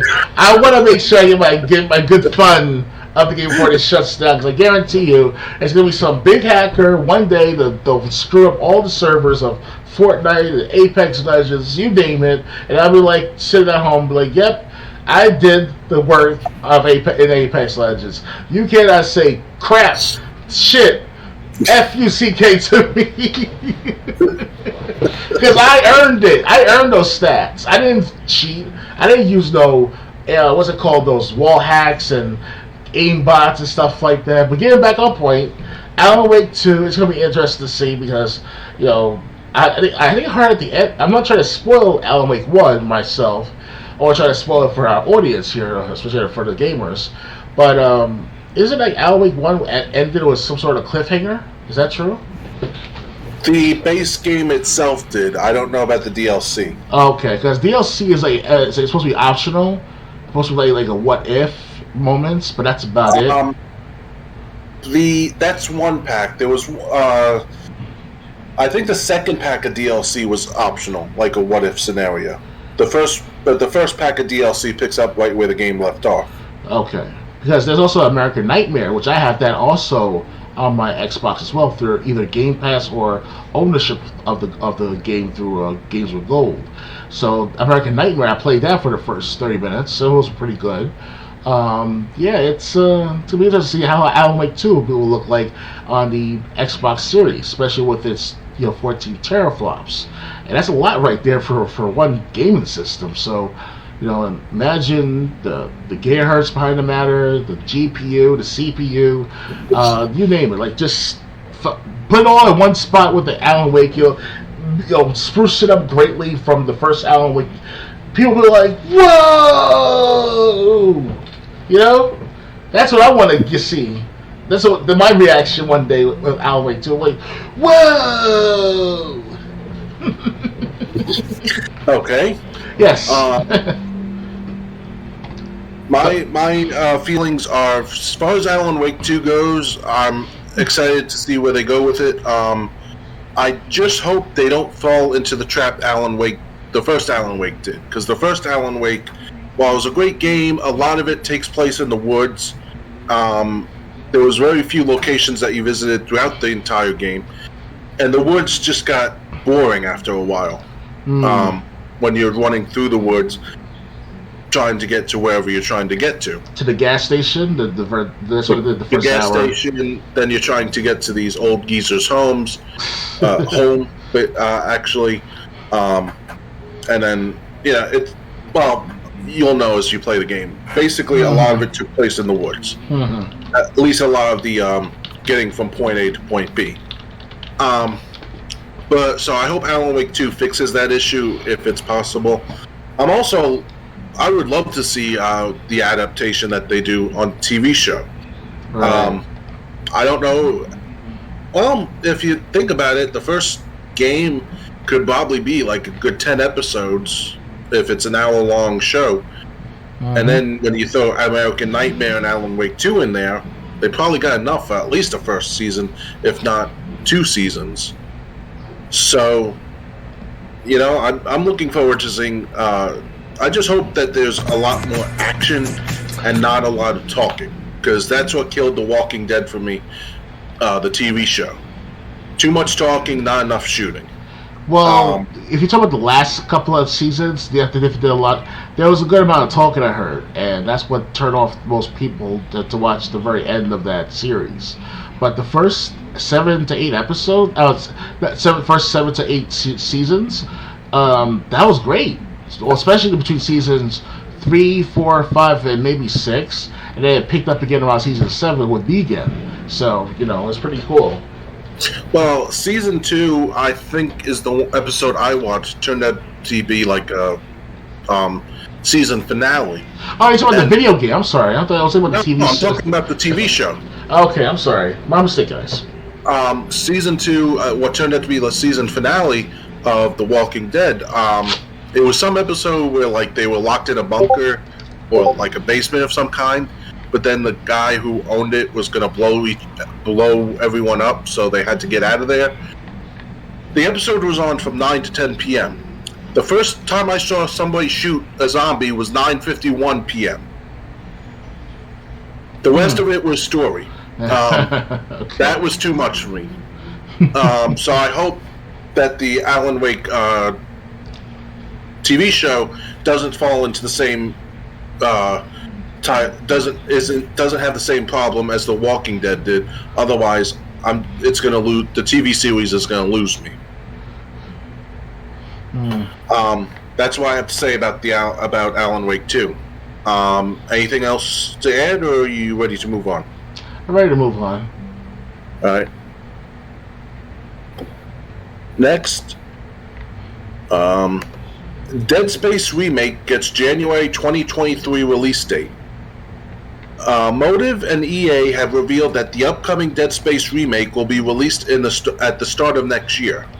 More specifically, the from-the-ground-up remake of the 2008 sci-fi survival horror classic will be released on January 27th, 2023. Some of the Motive team revealed this in a new live stream that aired on May 12th. Back in March, the team showcased some new gameplay in a live stream focused on the remake's audio development, and today's stream was all about the visuals of Dead Space. Right at the end of this stream, the team shared the official January release date alongside new gameplay. According to Motive, the gameplay is technically pre-alpha, but the team said the game's visual and environmental team worked hard to elevate this to a state they'd consider greater than pre-alpha. In fact, Motive said that it's closer to the level of quality that the studio says players should expect for the entire game. It's not ready to ship, but it's getting closer, when they were marked during the segment before another revealed the team recently completed its first full walkthrough of the remake. As for when we'll see Dead Space again, Motive said it anticipates doing a gameplay-focused reveal or live stream in October, closer to Halloween. That's perfect timing because it's just a few months before its January 27, 2023 release date. Do you like what you hear about the Dead Space remake? It'll be interesting to play the remake, especially see what's it like, in the grand state of it all in that version.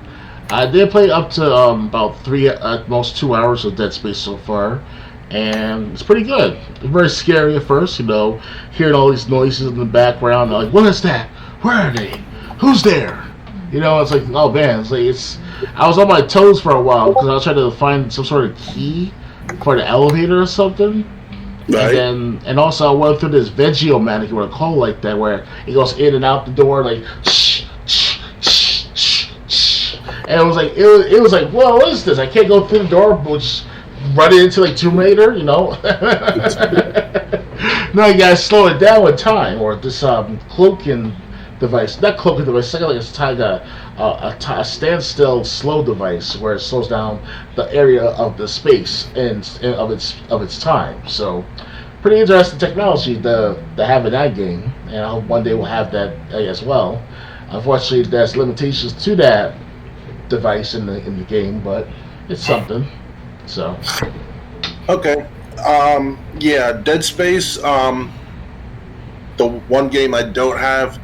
I'm just interested in seeing it. I never played far into it. I played a lot further into Dead Space 2 and 3, until I got stuck in those games. So I'm interested, but it's not something I'm clamoring for. Yeah. So I mean, but maybe this remake, if it does well, means we'll get a remake of 2 and 3. Mm-hmm. Anything else to add, or ready to move on? Yeah, I just want to let you guys know that I'm sorry in any way that I haven't been up to date with my gameplay and the business with school. So it's with Dead Space, I did a sample gameplay of it, but I'll eventually get back to these games. I'm backtracking now to what I have missed for the last year and a half. So keep me in mind. So anyway, you'll move on. Okay. Next. Nickelodeon All-Star Brawl is getting Wacko, Hugh Neutron, and Jenny. Nickelodeon All-Star Brawl is getting 3 new characters over the next several months. Today, players can download X-19, aka Jenny from My Life as a Teenage Robot, Hugh Neutron, the duck-loving meme king and father of Jimmy Neutron, arrives this summer. Lastly, Wacko of Rocko's Modern Life fame is slated for the fall. The announcement trailer below largely focuses on Jenny, who can pummel opponents with rocket-powered fists, zap them with lasers, slice them up with buzzsaws, and utilize other gadgets. Unfortunately, we don't get any gameplay footage of Hugh or Wacko, but those videos will likely arrive as we approach each character's launch dates. Each fighter is labeled as premium DLC, meaning they come at a price. You can grab Jenny, her Tremor Joyride stage, and her alternate costume for $5. A universe pack containing all 3 characters, along with the new stages and costumes tied to them, goes for $12. Nickelodeon All-Star Brawl didn't blow us away, but it's a respectable platform fighter, and it's cool to see developer Ludosity continuing to bolster the roster with fan-favorite characters. One has to wonder if these will be the only new faces to grace the game in 2022, given how spaced out they are, and what characters will be added in 2023, if any. Are you still interested in Nickelodeon All-Star Brawl? What do you think of these new additions? It's going to be interesting to see more of these characters interact with each other in the ring or in their matches. Nickelodeon All-Star Brawl, that's only for PS5 and PS4, right? No, I think it was like multi-platform.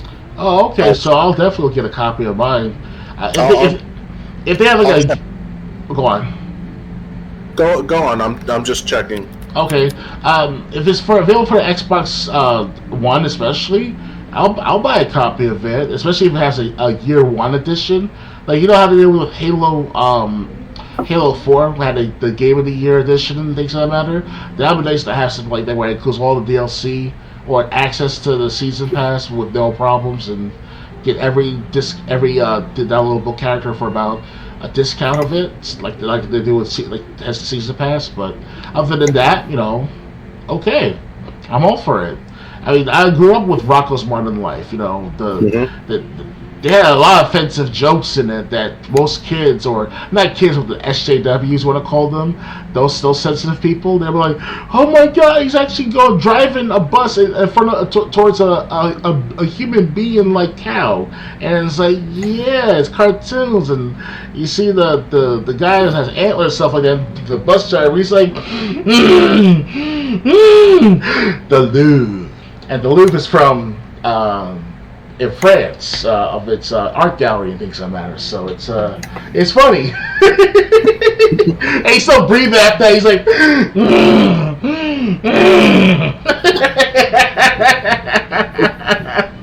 I have to say, if anyone knows how to get Rocko's Modern Life in today's world, get the series if you can. Collect it if you can.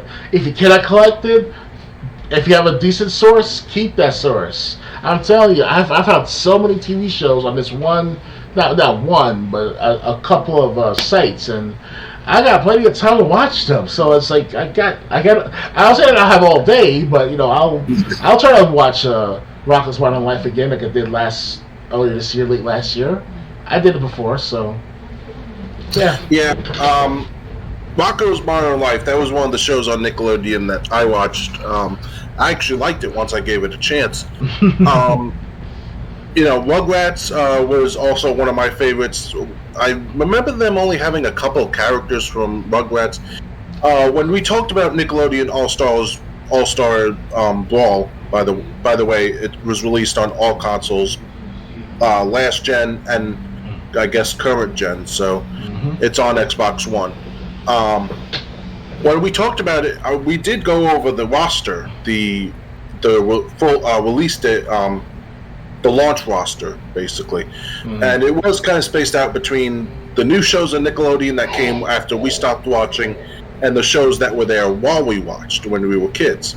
So yeah, Rocko's Modern Life is Rocko from Rocko's Modern Life is what really caught my eye in this announcement. And I would love to see what they add. Unfortunately, I haven't got my hands on a copy of the game yet. But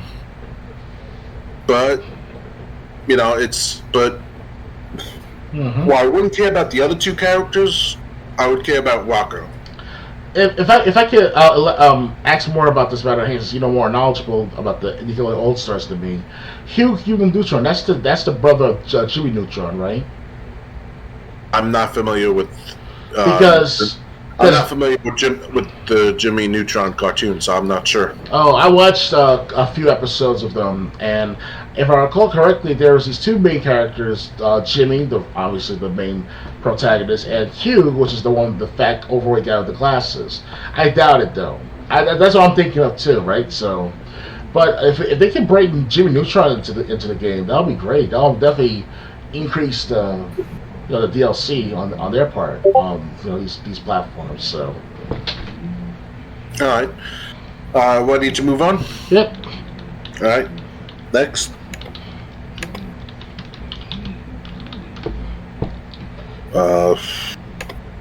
Kirby 64, The Crystal Shards, is coming to Nintendo Switch Online later this month. Actually, I heard it released just a couple days ago.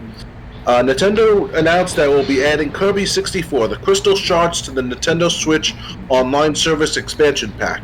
It will arrive on May 20th. This game follows Kirby as he journeys to reassemble a sacred crystal that was shattered by his arch-nemesis, Dark Matter. Nintendo released a trailer for the game showing off Kirby's various powers. The multiplayer minigames can also be played locally or online. The game joins several other Nintendo 64 titles that are included in the expansion pack, such as Mario Kart 64, Star Fox 64, and Super Mario 64. In GameSpot's Kirby 64 The Crystal Shards review, we said, while some might be initially put off by the youthful nature of Kirby 64, the depth of the power combo system really brings a lot to what would otherwise be an average platformer. Nintendo 64 owners should definitely give this one a look.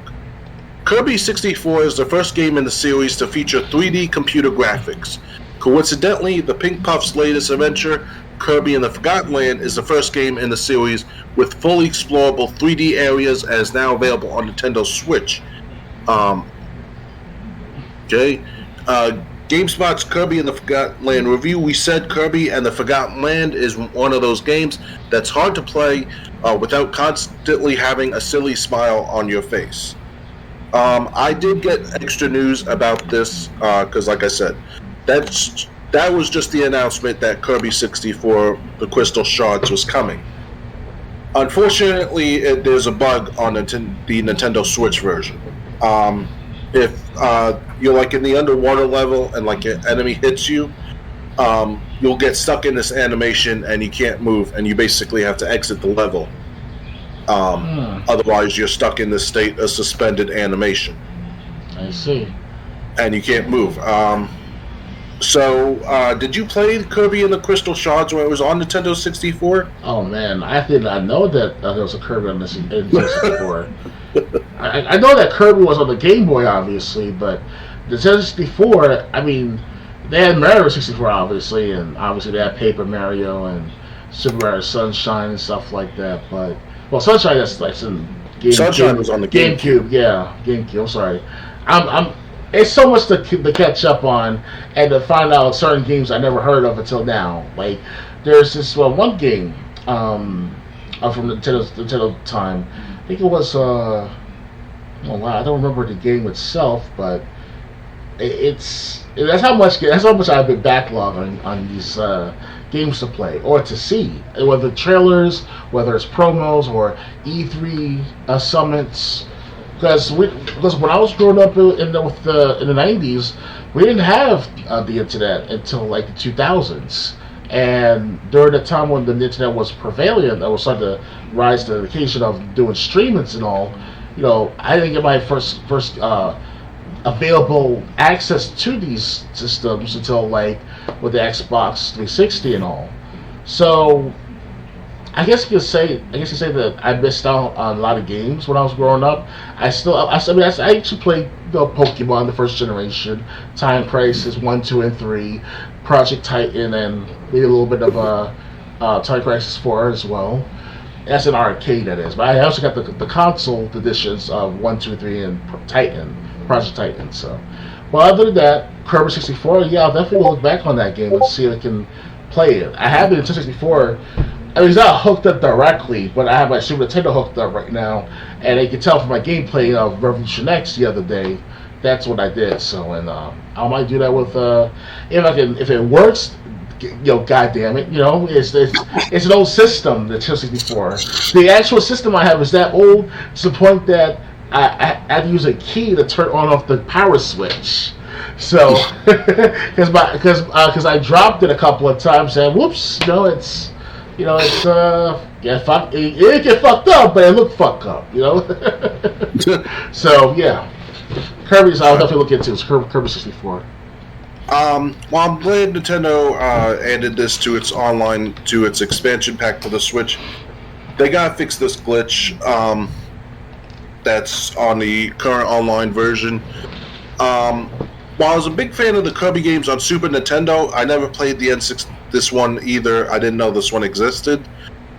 Yeah, but I mean, it looks interesting, and it looks like it follows the same formula as the old Kirby games. So, oh yeah.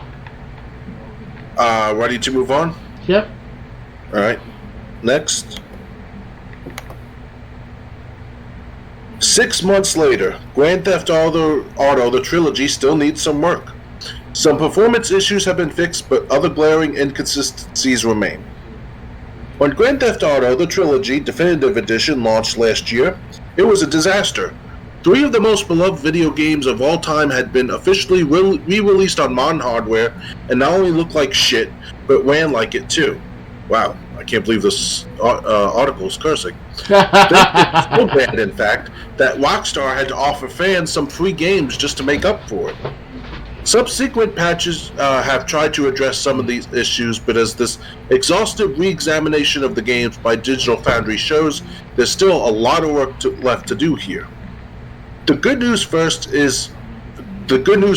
Rain is now mostly normal, as it should be after 15 bug fixes, and a layer of haze added post-launch gives the game world a proper sense of scale while you're flying around. There have also been edits made to some of the most egregious spelling errors on signage, and major issues plaguing mission structure and collisions have also been mostly corrected. Most importantly, the game simply runs much more smoothly, especially in performance mode, which keeps things pretty much locked at 60 frames per second. Yeah, that was ridiculous when it would rain milk. Now for the bad news. A lot of the stuff that looks bad in these games will never be fixed, because these are ports of phone games, and there's only so much polish you can add when bringing a game designed to run on an iPhone over to a system like the PS5 or a modern PC. This is stuff like the overall look of the characters, which were perfectly suited to the low-res CRT TVs of the time, but look really out of place in HD setting, as well as the environmental lighting effects like murky golden sunsets custom to Vice City and San Andreas that have been removed. And while some sites have been fixed, plenty of others with spelling mistakes remain, either as a result of Rockstar skimping on localization work or handling much of the work over to AI upscaling, which also has undressed issues with wall textures and building signs. Digital Foundry did a video on the spelling problems. Mm-hmm. So, what do you think of Grand Theft Auto, the Trilogy Definitive Edition? Looks like the game that keeps on insulting. Yes, insulted us current our past. We're not past. Well, we're turning into the past gamer generation now, because most of the market is not geared towards the younger gamers, and it's nothing like the 1970s or the 80s or even the 90s.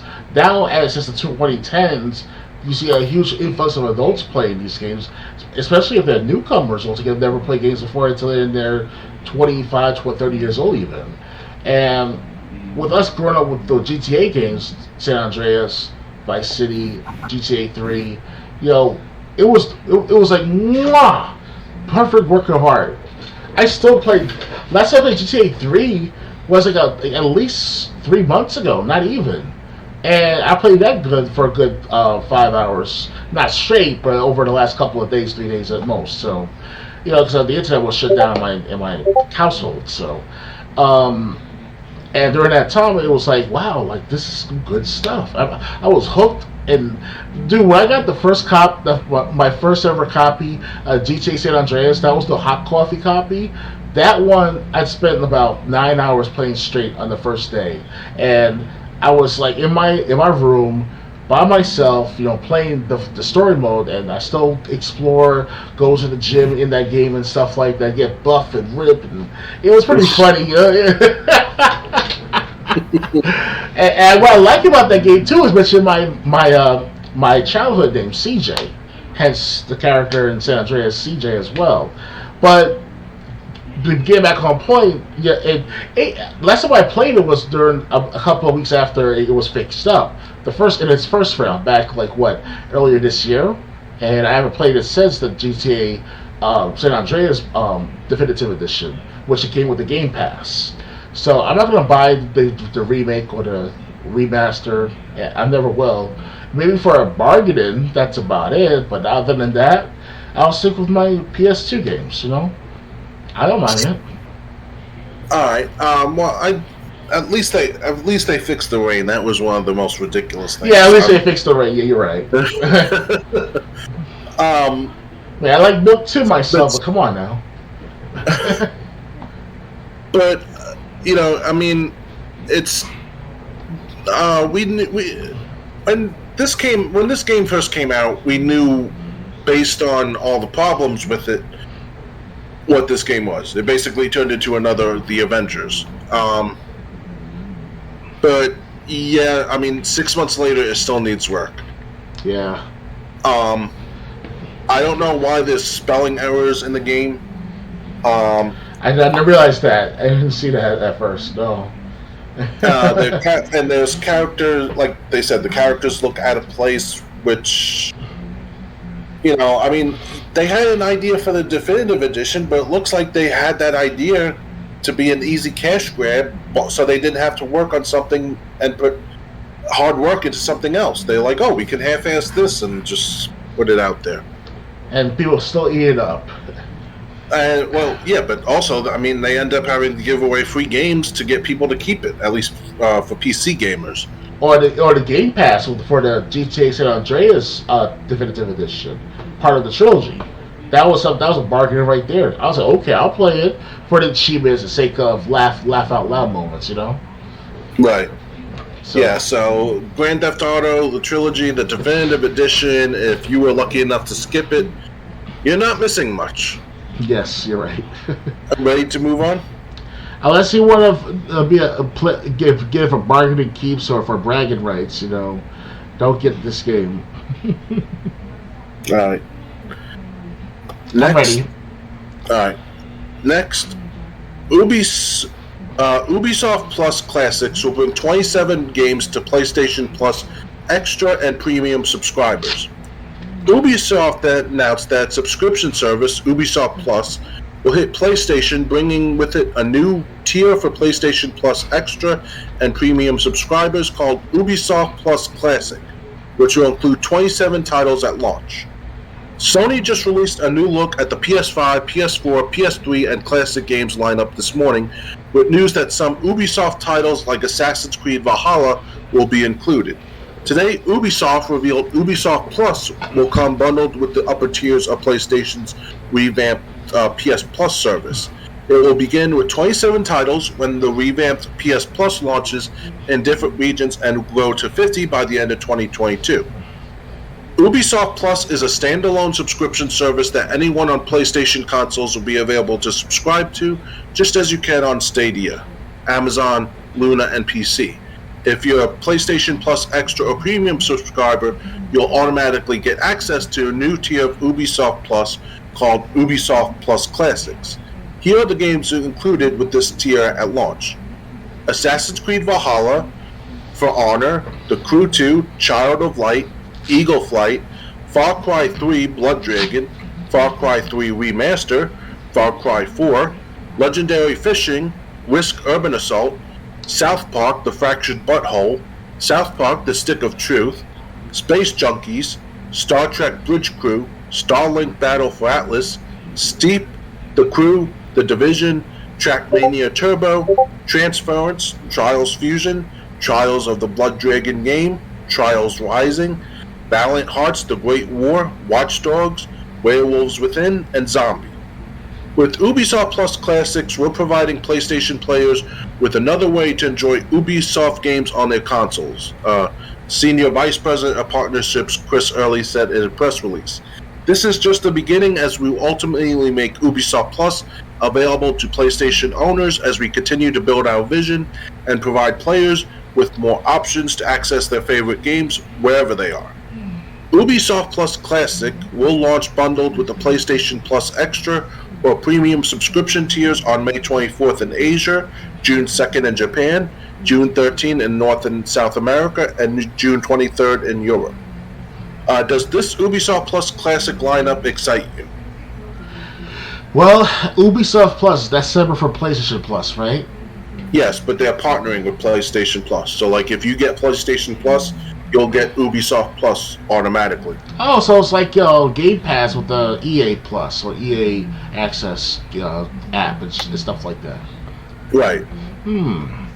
Okay, then that's what I'm trying to say. Is like they try to do the way of the repeatedness. Like they want to repeat the same thing that what Microsoft is doing, and it's kind of a good thing and a bad thing. But with these 27 games, maybe might be a bump up in PlayStation's game, Sony PlayStation, but yeah, it's iffy because how is it that you have to spend another $15-$20 a year or a month, depending on how much money you're able to spend every so often for this membership, and you already spent at least $700, $600 if you're lucky for PS5. So it's like, Xbox Series X and S, you can get the S version for about not even $400 as this moment.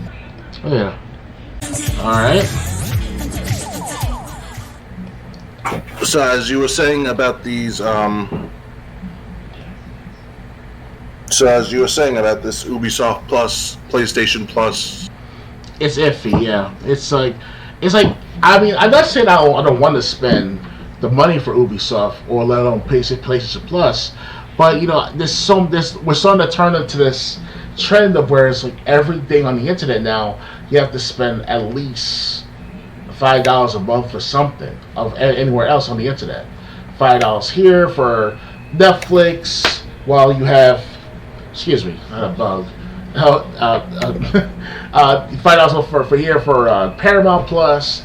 Then the gaming companies like Ubisoft, as well as EA Access. It's sort of turned into this clusterfuck of subscription services beyond belief on the internet. And the internet must be free and open to some degree, but I see that, yes, eventually we all have to make money off the internet, but that's the trend that we're going through right now. But I don't know, this is a bad trend that after a certain while. Hold on, I'm getting called.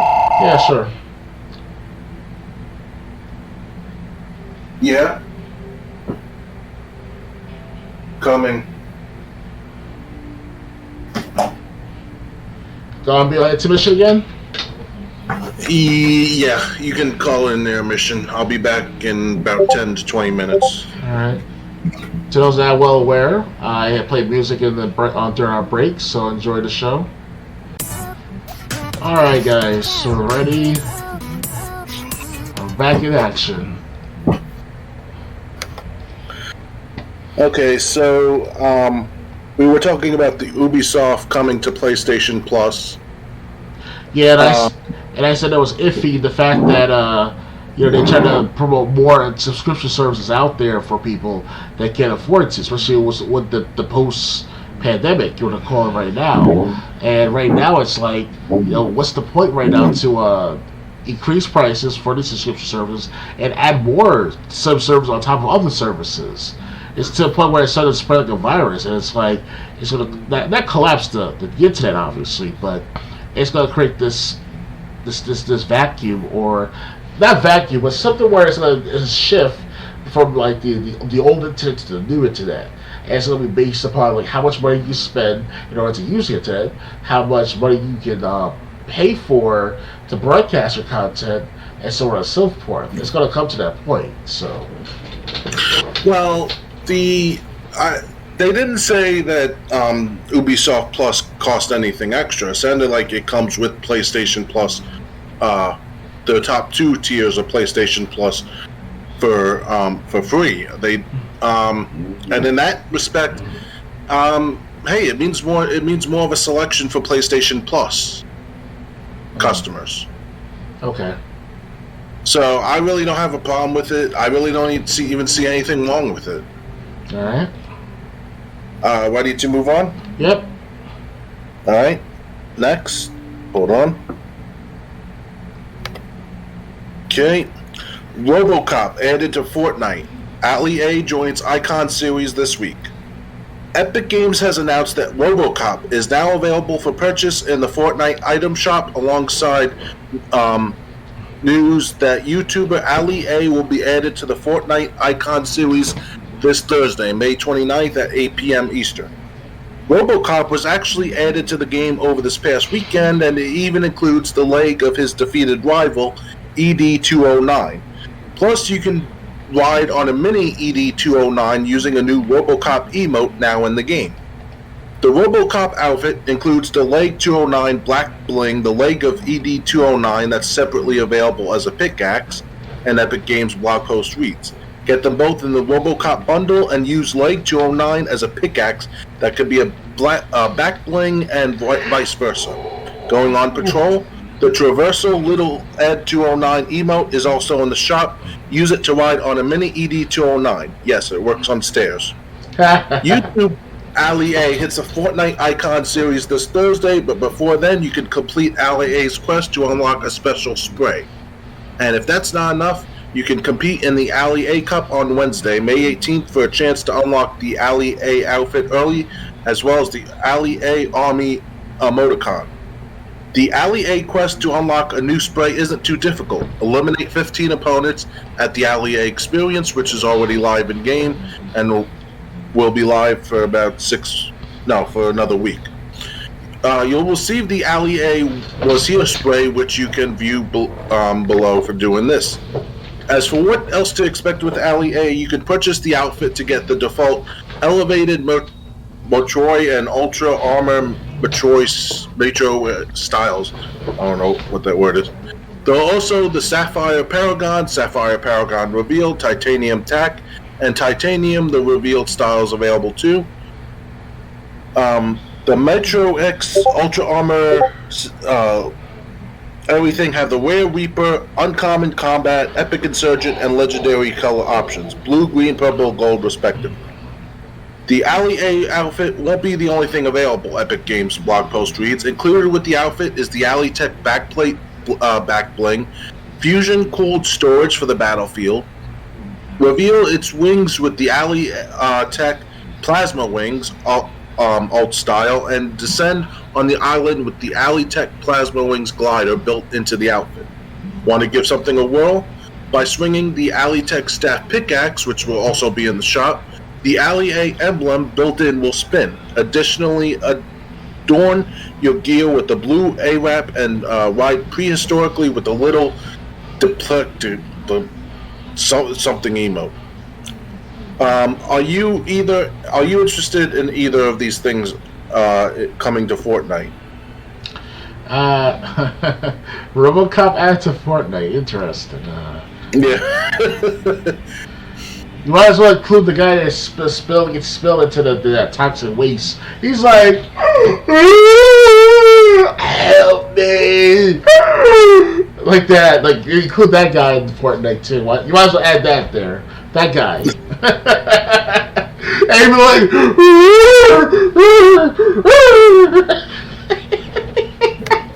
yeah, that would be funny. That's how to see that in Fortnite. But it has to be a sequence of events that led up to that point. So, a nightmare for kids, but yes, nightmare for kids, everyone. But yeah, I'm sorry. You mean an adult version of Fortnite? Fuck it, right? But RoboCop, I agree with you. RoboCop sounds like an awesome addition, and you got ED209 that you can ride. That's really interesting because I don't think most kids today know who RoboCop is.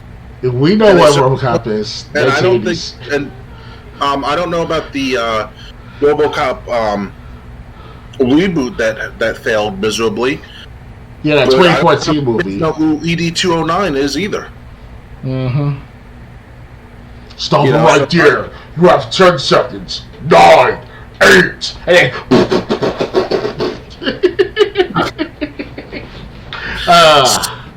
So yeah, I never saw RoboCop coming. That's gonna come to fruition one day, guys. If we're not careful. The Ed 209. Oh man, shit. He went, stop right there, nigger. You got 5 seconds, 4 seconds, 3 seconds, 2 seconds. Oh fuck it. I know I shouldn't be saying the N-word, but whatever. Yeah. Yeah, so, ready to move on? Because that's not the only addition to Fortnite. I see, okay. And we're going to cover that right now. Hello there. Obi-Wan Kenobi joins Fortnite next week. Players have speculated that Obi-Wan Kenobi could be making his way to Fortnite soon for a number of reasons. For starters, the upcoming Disney Plus show, Obi-Wan Kenobi, begins next week, and Disney and Fortnite have an extensive history of collaborating ahead of big releases like movies or TV shows. There's also the fact that Obi-Wan's lightsaber is already in Fortnite, as it was one of 4 added to the game during its May the 4th Star Wars celebration period. Now it's official. The Jedi Master is coming to Fortnite to find the high ground. More specifically, he'll hit the Fortnite item shop on Thursday, May 26th, that's this coming Thursday, at 8 p.m. Eastern. That's just in time for his big Disney Plus show, which begins the next day. As for what to expect, here's a look. As you can see, the Obi-Wan Kenobi outfit looks like you'd expect. It's fair to say actor Ewan McGregor is now in Fortnite too, thanks to his likeness now being in the game. However, there are other items available in the Fortnite item shop too. Desert Essential Back Bling, included with the outfit, an assortment of tools perfect for living an isolated existence on a remote desert planet. Obi-Wan Blade's Pickaxe, an elegant harvesting tool for a more civilized age. Jedi Interceptor Glider, your new fighter has arrived. Obi-Wan's message emote, and important transmission. Epic Games says these items will be available individually or together in a bundle. This package also includes the Kenobi surrounded loading screen, which you can view below. Last but not least, the Obi-Wan Kenobi Cup begins Sunday, May 22nd, which is tomorrow from this recording, and will be a Battle Royale Duos tournament. In it, you'll have a chance to earn the Obi-Wan Kenobi outfit and Desert Essentials back bling early. While waiting Obi to hit the game, check out RoboCop. So are you going to be picking up the Obi-Wan Kenobi outfit? I don't know about that anymore. What's going on Fortnite? Where does this aim coming from? It sounds aimless at the same time. It's like, how much we're gonna add? Fuck it, excuse my language, but She-Hulk or perhaps the Punisher from the Marvel comics. I don't know. What's gonna come? Maybe even Santa Claus. I bet, right? I wouldn't be surprised if Santa Claus is already there. Hell, might as well include Osama bin Laden while you're at it. I have to say it's very creative with them adding more characters, more features, more events, as well as story sequences. You know, it's I saw a clip of it of a trailer though. It's through another YouTube gamer. During that clip, it was about like, you know, you run through all these characters, Iron Man, Superman, Batman, you name it. It's like all this coming in and over, and you can see the Marshmallow Man from Ghostbusters and all that stuff. It's kind of weird. It's like whatever to them, the creators of Fortnite. Just whatever they can get their hands on, whatever licensed property. And I heard that they also steal moves from actual rappers, other entertainers out there that they didn't monetize it person themselves, but Fortnite did, and they stole that from the rappers based on accusations. There's still claims. They're still like, you know, allegedly stealing content or the dance moves and all, like the floss, the disco dance like this, or or the what's that one called? It's this dance like it's so disgusting. Like I know that song. It's off the tip of my tongue. It was a good song of its time. It came out back in the early 2010s, but it might come back to me later. So yeah, it's getting crazy out there at Fortnite. Yeah. Speaking of things in Fortnite, it's funny. I saw a picture on Facebook. It's like me as middle-aged gamer plays a Tomb Raider Lara Croft game, and a younger gamer goes, "Hey, they stole that from Fortnite," and then the picture of the older gamers loading a gun, like.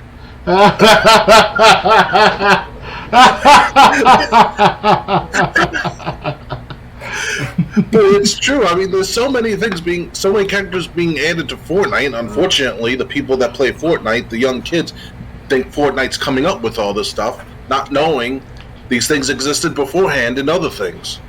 Yeah, there's copycatted from all kinds of sources, and it's a loss of originality of Fortnite. And if they really want to be original, they have to make their own little content, their own little stances and copyright claims and trademarks even. And I disagree with you on that. I'm just saying if Fortnite's going to start including or continue including different properties, they should give a little backstory on where the stuff came from, instead of letting their younger gamers think Fortnite created all this. Yeah. Anything else to add, or? No, not right now. Okay. So, ready to move on? Yep. All right. Next, Xbox Game Pass gets Jurassic World, Evolution 2, Vampire Survivors, and more. May's second batch of Xbox Game Pass titles is on the way.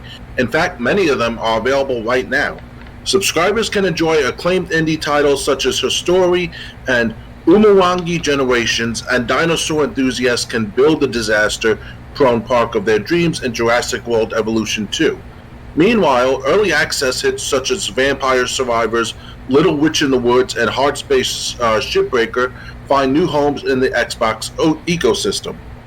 As always, we've included links to our reviews to the titles coming. Here's what's coming to Xbox Game Pass. It says today, so I just want to get the date this article was written. It was written on May 17th. So what's on Xbox Game Pass? Her Story comes to PC today. Jurassic World Evolution 2 comes to console PC cloud on the 17th. Little Witch in the Woods game preview came to console and PC on the 17th. Skate came to the cloud on the 17th. So did Umawangi Generation Special Edition, which came to console, PC, and cloud. Farming Simulator 22 came to the console, PC, and cloud on May 19th. Vampire Survivors came to the PC on May 19th. Floppy Nights will be coming to console, PC, and cloud on the 24th. So, Hard Space Shipbreaker will come to the PC the same day. Sniper Elite 5 will come to the console and PC on the 26th. Cricket 22 will come to the PC on the 27th. And Pac-Man Museum will also be coming to all three on the 27th. Here's what's leaving Game Pass on May 31st. EA Sports NHL 20 will leave the console. Farming Simulator 19 will leave all three. Knockout City will leave the console and PC. Resident Evil 7 Biohazard will leave all three services. Spellforce 3 Soul Harvest will be leaving the PC. Super Hot Mind Control Delete will leave all three, as will Yes Your Grace. What games are you looking forward to playing? Well, I have to say, now you said Resident Evil. Which Resident Evil are you talking about? Resident Evil 7? Yeah. They're going to remove that from the Game Pass? Yep, it's leaving May 31st. Oh man, I only played an hour of that game. I could have sworn I bought it too. I think I own a copy of it, if I recall correctly. I doubt it though. But anyway, I will definitely want to play Resident Evil 7 again. If I have the time, I'll do a let's play of that sometime. Sample gameplay, another sample gameplay sometime next week. Technically speaking, we're into this week, so. Okay. I'm sorry if I'm not really out there excited about these outgoings of games, because obviously I like those type of games that you mentioned. At least Resident Evil 7, at least that stood out the most. And it's gonna be a pleasure. Until I see a good sale, or if I can look back on my records, see if I can find some sort of a copy. I have a digital copy. I definitely don't have a digital copy. A physical copy of Resident Evil 7. I have a physical copy of Resident Evil 2. So. Well, I have a physical copy of 7. Have you played 7 at all, or no? Yeah, I played an hour of it, the first hour. Okay, so you know that it's actually quite a creepy game. Yeah, what they call themselves, the family, the Luke family. It's like Bray Wyatt. It's like the Bray Wyatt family for the wrestling WF wrestling. Kind of like that. Baker family. Yeah, the Baker family. Yes, the head of the. I believe he's the head of the family. He said to Ethan, or whatever his name is. He said, "Welcome to the family, son." He punches him like, "Ugh!" and they stomp him out like, "Ugh!" That's so welcoming. How far did you get in Resident Evil 7? That's the part I got up to. That welcome to the family, son. After that, I saved it. Yeah. I thought you said you played it for an hour. I was like, yeah, it is an hour. It's an hour. Okay. Yeah, because you had to fight. You had to fight in the parking garage. The garage. Yeah. I thought that happened after Welcome to the Family. Oh yeah. You're right. I'm sorry. You can tell it's been many months I haven't played Resident Evil 7. So. Yeah. So Resident Evil 7, it's leaving the end of the month. If you're a fan of creepy games, that game's actually getting a little too creepy for me to play. Even though I own it physically. You must endure it. Because the thing is, like, there's this old lady that you find like sleeping around the house. Yeah, I see her. Yeah, well, she moves when you're not paying attention. Because I just got, not to spoil any of the game, I got through another. You fight the father multiple times. That's all I'll spoil. Obviously. And the thing is, like, I opened the door after like the third fight with him, and like the old woman that was sleeping in the chair on the second floor was sleeping right outside that door. So I went down to the basement, and then I heard moving around. So I go back upstairs, and that chair she was in was empty. Wow. So is she a boss you go up against later on? I think so. Yeah, because she's supposed to be like this... comatose woman.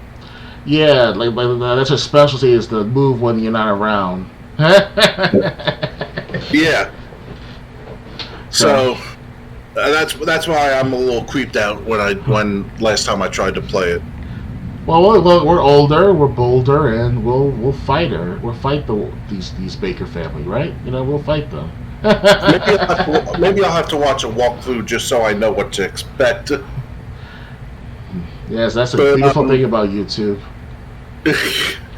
But yeah, so is that the only game that caught your ear?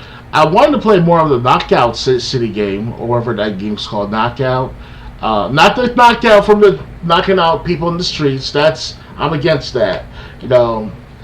Random people, should you knock them out? That's a bad idea.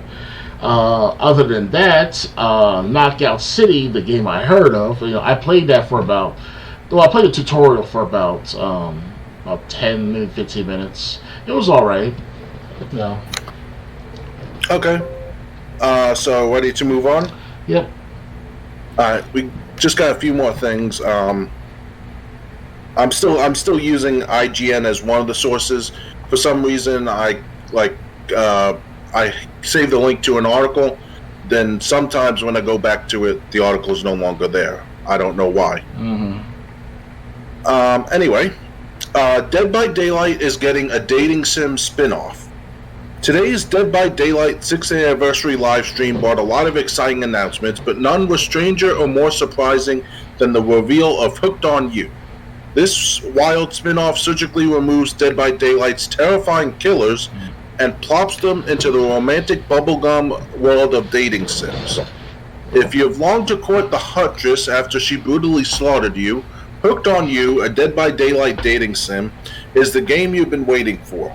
Launching later this year, this visual novel task would be lovers to flirt their way into the hearts of 4 killers: the Wraith, the Spirit, the Huntress, and the Trapper. Through choice-driven conversations, you'll forge friendships or steamy relationships with these monsters to learn their personal histories and uncover the broader stories of what got them there in the first place. You wanted it? You got it. Hooked on You, a Dead by Daylight dating sim, mixes horror, humor, and romance to create a fresh way for fans to interact and create an emotional bond with their favorite killers, says Matthew Cote, head of partnerships for Dead by Daylight. Our goal with our first visual novel is to provide fans with a completely unique and surprising new way to experience the world of Dead by Daylight. Hooked on You, a Dead by Daylight dating sim, comes from PsyOp, the team behind the equally silly KFC dating sim I Love You, Colonel Sanders, a finger-licking good dating simulator. It doesn't have a release date, but it's coming to Steam sometime this summer. Yeah, it's interesting. It's like a what the hell moment at the same time. It's interesting, We had the LGBT thing from our last podcast. Yeah. I'm like, okay, no big deal. But they amped it up. They're like, hey, how about a dating simulation via the Dead by Daylight brand or the Dead by Daylight gameplay? I don't know. I mean, it's overdoing it.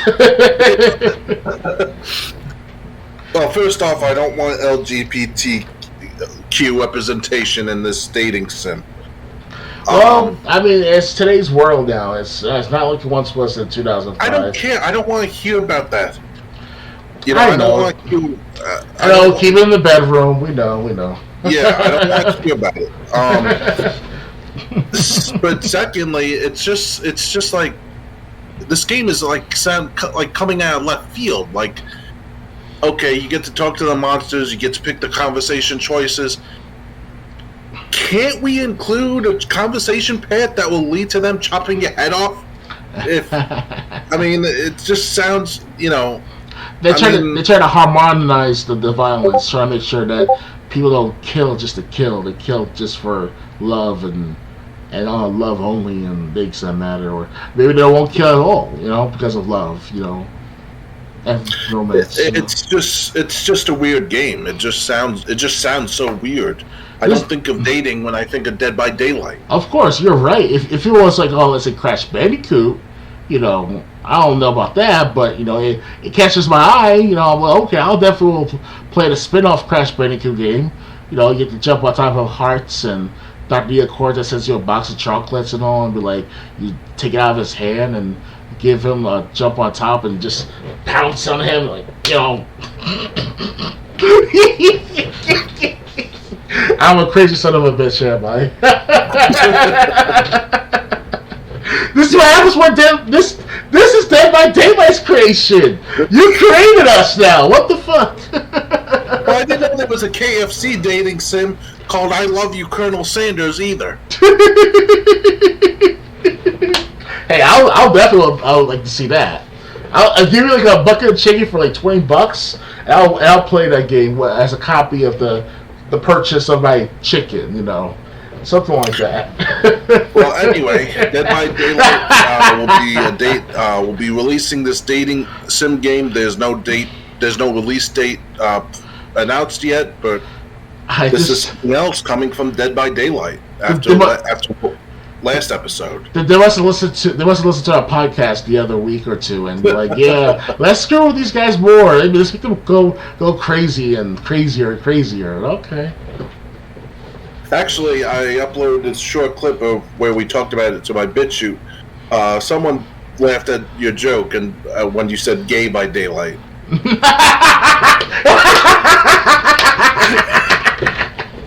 Yes. Ready to move on? Yes. Next, Saints Row previews say reboot offers bonkers action, deep customization. The shift in tone may be different, but it seems Volition's upcoming open-world game still feels and looks like Saints Row. Okay.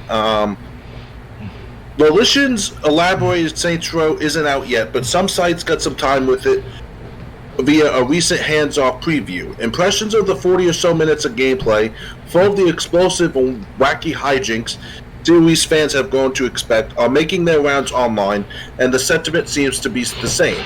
This new Saints Row game is familiar and refreshing, with so much customization you can really put your unique stamp on the world. Saints Row, revealed in August 2021, is an upcoming reboot of Volition's long-running open-world action-adventure series. These games typically put you in control of some street gang members who ascends the ranks to become the squad's leader while protecting its affiliates. Saints Row has a similar story. You are the boss, a gang member disillusioned by the state of gang affairs in the fictional American southwest city of Santo Eso. So you leave your old crew to start a new one with the sole purpose of seizing power from the three gangs that control Santo Eso: the Greaser Muscleheads of Los Panteros, the Anarchist Outfit, the Idols, and the international private military corporation known as Marshall Defense Industries. This narrative setup is the foundation for Saints Row's bonkers action according to the hands-off previews. There's still some polish the game could use, and the tone is a total shift for the series, but those invited to the preview event walked away at least hopeful that this reboot is seemingly maintaining its over-the-top while providing something different in the form of a new setting and characters for longtime fans to get lost in. During my hands-off preview, I got to see the new team of Saints in a variety of missions. These include a lone agency robbery gone wrong that results in a big car chase, a raid of a car-loving Panteros gang's headquarters in a helicopter, and a rescue mission for one of the player's character's friends after he's kidnapped by a bunch of Deadmo 5-looking crooks from a gang called the Idols. The new cast of Saints seems likable enough, but the but the angry but endearingly funny millennial tone of each character's writing has yet to be nearly as endearing as classic Saints Row characters like Johnny Gat or Kinsey Kensington. The try-hard nose writing that the series was known for isn't as funny now as it was in 2015 when the last Saints Row game was released. It's hard to tell from this early look if Volition's writers will succumb to the same unfunny writing problems that plagued 2019's Borderlands 3. These are from Eurogamer says, Saints Row still looks as if it holds the potential for fun, but that's because of the amusing ways you can bop off pedestrians' heads to gain a boost when using your flight soul, an item even fellow Saint Kevin seems to have access to, despite being shirtless in all the footage I've seen so far. Or because you can change up your character's appearance on the fly as and when the mood takes you. And by changing appearance, I don't mean simply adding a new hat or item of jewelry to your boss character. I mean a complete head-to-toe switch-up. In fact, in the preview I saw of the game, the player's boss went from being a young, casually dressed female to a stocky male with a full-blown cowboy aesthetic. This all happened in a mere matter of moments before the player went back to continuing with their business. Okay, there's a lot of I'll just keep reading.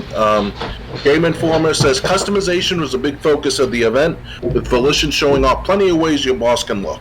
However, character customization is a not one and done opportunity in Saints Row. With the push of a few buttons, you can swap your style at any time from a handful of presets you create at Saints HQ, not just clothes, but each body customization and clothing option on the table. Want to Hulk out with a beefy green behemoth in a slick suit for a mission and switch to a stylish yet casual look with a completely different body shape, skin color, face, and hairstyle? As long as those customizations are part of your visual loadouts, you can be a whole new you whenever you want. Shops around Santorizo will stock up on more clothing and weapon options as you progress through the game, adding more ways to make the boss your own as you take over the fictional American Southwest city. Brian Shea recently previewed all the things you can customize in Saints Row, and you can read all about it, how you'll make your boss look. Games Radar says, Saints Row Santo Eso plays a huge role in striking the balance between old and new. Despite the enduring appeal of past Saints Row games, the last main series entry, Saints Row 4, launched way back in 2013. Its Gat Out of Hell DLC arrived 2 years later. And while Saints Row the Third was given a modern makeover in 2020, it's been a long 9-year wait for players seeking something new in this universe.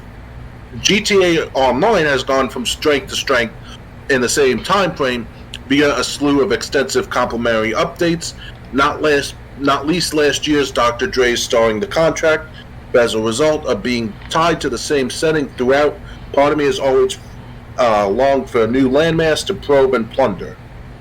GameSpot says it's here. In this new setting, that Saints Row should show the most intriguing potential. The developer is touching on a completely different culture, presenting the possibility for new types of stories, gang activities, musical expression, and player interaction to freshen up a nearly 2 decades old franchise. And though I haven't been convinced Volition has done that here, I could tell that a great deal of effort went into creating the set dressing for Saints Row's story.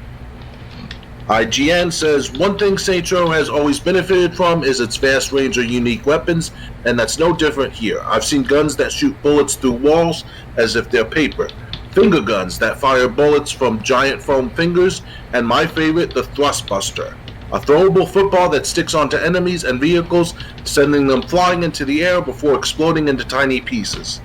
Every weapon, even the more conventional ones, have their own unlockable signature abilities too, such as turning a simple pistol into a quick-fire machine pistol with the click of a button. As you'd expect, the action and violence is all very cartoony. It's fluid too, and finishing off an enemy with their own weapon before diving feet first into a nearby car for a quick escape, then climbing onto the roof to fend off chasers while car surfing looks very slick. Enemies do look a bit bullet spongy, with some taking several shots in the head to take down. It's often completely ridiculous, but that's always been parts of Saints Row charm. PC Gamer says, the old cliche of the city being part of the cast is alive and well, but at least with Saints Row, it's a cliche Volition has earned the right to use, especially after the eccentric, lively cities of Saints Row the Third and Saints Row 4. Each distinct of Santo Eso is meant to have its own vibe and NPCs, not just wandering the streets, but getting in trouble with the law, or at least getting parking tickets, or just hanging out, listening to an impromptu musical performance, possibly from you. Of the 100 emotes you can burst out, you got musical options, and ones that let you keep walking so you can strut down the street while strumming your guitar as people dance and applaud. Around here, this would probably inspire a mob to chase you down and smash your instrument over your head, so this makes a nice change. Tech Radar says, not everything's been revamped, however. The series' lowbrow humor is alive and kicking, and you'll hear more F-bombs than you would want in a Tarantino movie. It's gunplay, character comedy, and heaps of customization options, all staples of the series. The Saints Row reboot, however, has adjusted this formula to try and make them that much more sincere. And Tac Raptor says Saints Row is shaping up to be an interesting addition to the selection of games released this year. Within the last couple of games in the series weren't massively well received, this reboot wants to remind you why you loved Saints Row all those years ago, and it wants to show you what's possible in the new generation of consoles when it comes to the series.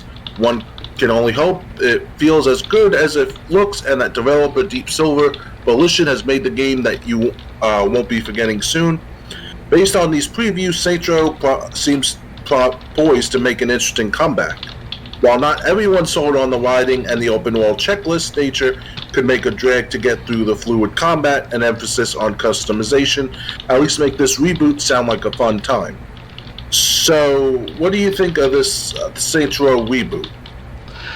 Well, I like to say I saw a preview of it. It was like a trailer last year, and basically I wasn't expecting that Saints Row. I was expecting the Saints Row from the first two Saints Rows, and I recall correctly, those are the best ones I heard.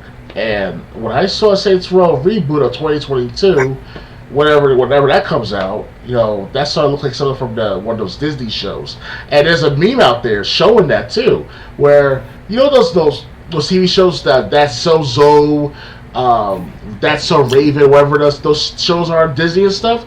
They show the cast and characters of one of those shows as part of Saints Row with the Saints Row logo behind it. Or in front of the pictures with the kids and all. That's Saints Row right there. A Disney flick.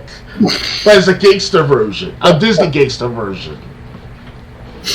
Like, get the fuck... I'm not going to play the game if it's going to be like that. Right. I mean, we did play Saints Row Get Out of Hell the other day, earlier this week, obviously. So, that game was alright. I mean, it wasn't the best game, but it's I can play a 5-10 minutes at a time, something like that, keep myself occupied. But other than that, the Saints Row 1 and 2 I want to get the most. Put Saints Row 3, I got that for free, Games with Gold, how many years ago, and I wish you could put it as a trilogy, put it as a trilogy remaster. That would be great. That would be just in time for, the 25th, the 15th anniversary of Saints Row, because the first Saints Row came out, 2006, 2007, right? So... No, I think earlier than that. The first Saints Row we're talking about. Let me check. From what I remember, Saints Row 2 came out back in 2008. Saints Row 3 came out in 2011. So I remember it because I was taking the bus back and forth with my counselor and all to my psychiatrist. And yes, I know I was open out there and open saying about this stuff, but I was taking the bus back and forth, and I see the same sign there for like a year. They really want to sell that game, Saints Row the Third. The bus stops and all. The bus stops. The first Saints Row came out 2006. I was right. Okay. Yeah, Saints Row 2006. Yeah. And Saints Row 2 is 2008, and Saints Row 3 is 2011. I think so. Yep, 2008. Doesn't have Saints Row 3, but Saints Row 4 came out 2013, so 2011 sounds right. Mm-hmm. I'll just... All right. I knew it. Yep, November 2011 for Saints Row the Third. Yeah, throughout those 6 months to a year, last time I checked, there was this not billboard, but it was like one of those advertisements at the bus stop, like you see in today's world with all the bus stops having different advertisements here in New York City. And I see it every time over by in Glendale, Queens. So it's like, it's back and forth. I'm like, God damn it, Saints Row 3. And I played it later on, or I didn't play it. I saw a gameplay of it, and I was like, wow, this is pretty cool. But there's no story behind that. I heard Saints Row 3, and if there is, it's not as rich and very involved. Yeah, well, no, there's a story. You're basically taking out the other gangs. Okay, but still, it's more like a customization more than it is of a storytelling. No, there was a story behind it. Okay. I'll play Saints Row 3 sooner or later. Sooner or later, I'll play Saints Row 3. I have a copy of it, so Saints Row 3, that is. So. Got it. Mm-hmm. All right, so I gotta say, I don't know if I'm gonna like this Saints Row. I wish they would at least keep just a couple of the characters, regardless which ones they were, whether it was Shanti, Johnny Gat, Kedzie. Keep someone that we recognize in this reboot. But it depends. It depends really where they go. If we get the same violence, great. But if they're gonna make it cartoony and acceptable for kids, that's not Saints Row. Mm-hmm. Ready to move on to the final topic? Yep. All right. Public service announcement. You can no longer use credit cards to add 3DS and Wii U eShop funds starting Monday, the 23rd. Nintendo announced in February that it plans to discontinue Wii U and 3DS eShop purchases in March of 2023. However, the sunsetting process gradually tolls out through 2022. The lights begin turning off on Monday, May 23rd, when players lose the ability to add eShop funds using a credit card. If you've recently turned on your 3DS or Wii U, you likely received a notification reminding you that your stored credit cards will soon become useless. You'll still be able to add money using Nintendo eShop gift cards. That option won't disappear until August 29th. But if you want to take advantage of the convenience of using your own payment methods without taking a trip to the store, this weekend is your last chance to unleash a final spending spree. Nintendo has not specified the exact time on Monday that credit cards will be disabled. Keep in mind that even once credit and gift card options go away, players can link their Nintendo Network ID wallet with their Nintendo account wallet. The combined balance of both wallets can be used to buy software on all three platforms. Once August passes, this will be the only method of buying 3DS and Wii U games until the March deadline. Afterward, whatever funds remain can only be spent on Switch purchases. As a final reminder, you will still be able to play 3DS and Wii U games online and re-download purchased games, DLC, and updates after March of 2023. Nintendo states this will remain the case for the foreseeable future. This is ridiculous. I hate this. Like I said, with March 2023 being the target date, with inflation being as high as it is, what? This is the worst time to end something like that. Mm-hmm. I don't want to hear, well, Wii U is an old system. Yeah, okay, but it's not like you didn't sell any copies of the system. It's not like you only moved 894 units during the Wii U's life cycle. Literally. You did sell, I forget how many. I'll look how many units were sold now.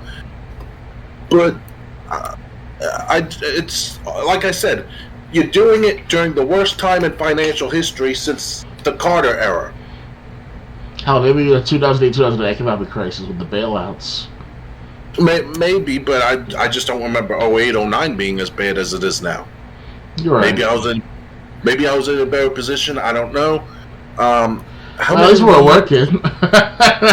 I mean, like full-time jobs. That is. Sorry, guys. We don't have full. Back to those days where we had full-time jobs back then. Now it's all about part-time. I just had a part-time job back then. Okay. In 2008, I didn't get my part-time job. I didn't get a full-time job till 2010. Okay. Anyway. Yeah. So units sold worldwide 13 point. They sold over 13.5 million. Okay. Wii U's. That's Wii U. Mm-hmm. And it's just, I think Nintendo's screwing the game up by picking the worst time to add something that's so convenient. All right. You know, I mean, my writing job has been up and down, mostly down, because no one's gonna pay for articles if they have problems affording food, or problems affording gas, because that keeps going up. Yeah. So I understand that, and unfortunately, I just think Nintendo would be better off waiting on. You know, why are they so quick to shut down this? There's nothing from the Wii U. It's not like Wii U gamers are going to transition to the Switch if they haven't already. Yeah, you're right. And I just think you're screwing over people who, by the way, you sold over 13.5 million Wii U's worldwide. But I guess fuck you to them. So thanks for that, Nintendo. You got anything to say? I'm not really a big Wii U fan, but I did play Super Smash Bros. Wii U, so it's a good game. I think Super Smash Bros. Should definitely have to be a game that will prop up the Wii U system, because you can connect your 3DS, you can connect your GameCube controller, you can connect your Smash Brothers controller, you name it. And it was one of the best things that I saw from my gaming gatherings at a local restaurant over in Brooklyn, and they there to this day. It's called Action Burger, so check them out. I'm not endorsed by them, but they know me somehow, some way. But yeah, that brought people together of different, kinds of people together and compete. No need to start a street fight. Just fight over, Cloud versus Bayonetta. I'm saying it's better that way. Well, they're not saying the online servers are shutting down, which I thought they were. But it's just what was so great was like in the Wii U Virtual Console, Nintendo games are $5 each. Super Nintendo games are $7 each, which is great. When some games are like $50 online. Right. I got the Donkey Kong Country trilogy for Super Nintendo and Castlevania 1 and 3 on Nintendo on my Wii U. Oh wow! I'll still be able to play those. It's just a shame if I want any of those. If I want any other games, I'll have to go for the for how much they cost online. Yeah, I mean, I'm not saying that the servers will shut down. Obviously, it's just that the game itself, or at least one of those type of games for the Wii U, definitely kept people buying more and get products. And if I had the money back then, when I started playing a lot of Wii U Smash Brothers, I would definitely pay the DLC for Smash Brothers Wii U. So, all right. So yeah. So if after Monday, you'll have to buy Nintendo, I guess Nintendo points. The e-points gift cards to add money to your indeed Wii U account. Just know that that money's not going to be safe there forever. So do it if you plan to spend whatever you plan to buy on the Wii U or 3DS eShop. Do it as soon as possible. Because by August, it sounds like by September, you're not going to be able to even use those gift cards. Yeah. Which are, the Nintendo point cards. Oh, yeah. So, and that's really it. Thank you for joining us. Wait, James, Triple J, we forgot one more topic. What's the Saudi Arabia percentage? I don't know. The article I had, that's one of them that disappeared. Well, if I can elaborate on that matter, I may not know the full story of the matter, but as his title states, as you showed me earlier, say that 5% of Nintendo is now owned by Saudi Arabia. And if I can elaborate on that matter, that can't be a good thing at first, because Saudi Arabia has a distinct culture, a distinct value system, different from Americans, different from France, and all of Europe, let alone Asia as well. So it's like, there. If I recall correctly, Saudi Arabia is kind of like our neutral allies at best. Like they're not gonna start war with them and vice versa. They have all the resources in the world to start World War III if they want to, but they're not. And vice versa with us, we got all the resources too in a different way. So having this 5% it's the beginning of interesting things to come for Nintendo. It may sound like a bad thing because Saudi Arabia has their women's rights being like non-existent, but they're improving little by little. They're trying to be more hip into today's culture. So having that oil money, that's what they're based off of. Saudi Arabia is their oil since the 1960s and 70s, and Nintendo wants some of that oil, and I can understand that, the oil money that is. But I hope Green will succumb Nintendo like that of EA Games or EA Sports or wherever EA is right now. They're not into the oil market, obviously, let alone try to get some of the Saudis, but they are greedy as heck, and like not any other, but some game companies have become more greedy than ever. And I hope that Nintendo will balance out the quality with the quantity, and basic. Just one thing I'd like to add on that. Probably what you were trying to say. We hope that whatever Saudi Arabia does business-wise, it doesn't include politics. Yeah, my point exactly. Anyway, so this was episode number 47 of the Let's Discuss Gaming podcast. Episode 48. Just let me pull up the calendar. Will be on June 4th, starting at 9 p.m. Eastern. I might not be streaming tomorrow night. I might be fixing up my Patreon page. A lot of videos, ever since Dailymotion deleted my account, a lot of the videos are unviewable. So basically, I'm going to be revamping my Patreon page almost tomorrow. Mm-hmm. If I get done with that early enough to stream, then I might stream tomorrow night. Otherwise, I'll be busy fixing up my Patreon page at patreon.com/rapperjjj. Okay. Dr. Games 101, you got anything planned for tomorrow or anything you want to promote? I'll do my best to do something for this upcoming week. Technically speaking, we're in a new week, so hopefully by the next weekend I'll do another recording again. Definitely sometime this week during the week. Hopefully by Wednesday or Thursday. So. Okay.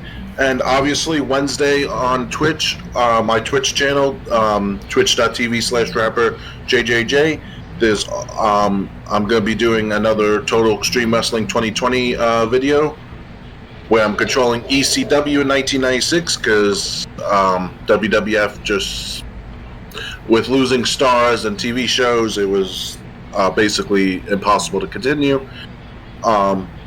So that will be at 10 p.m.-ish Eastern Standard Time, and hope to see you there too. Mm-hmm. So this has been, this was the Let's Discuss Gaming podcast. Hope to see you again. Until next time, good night, everyone. Good night, guys. Welcome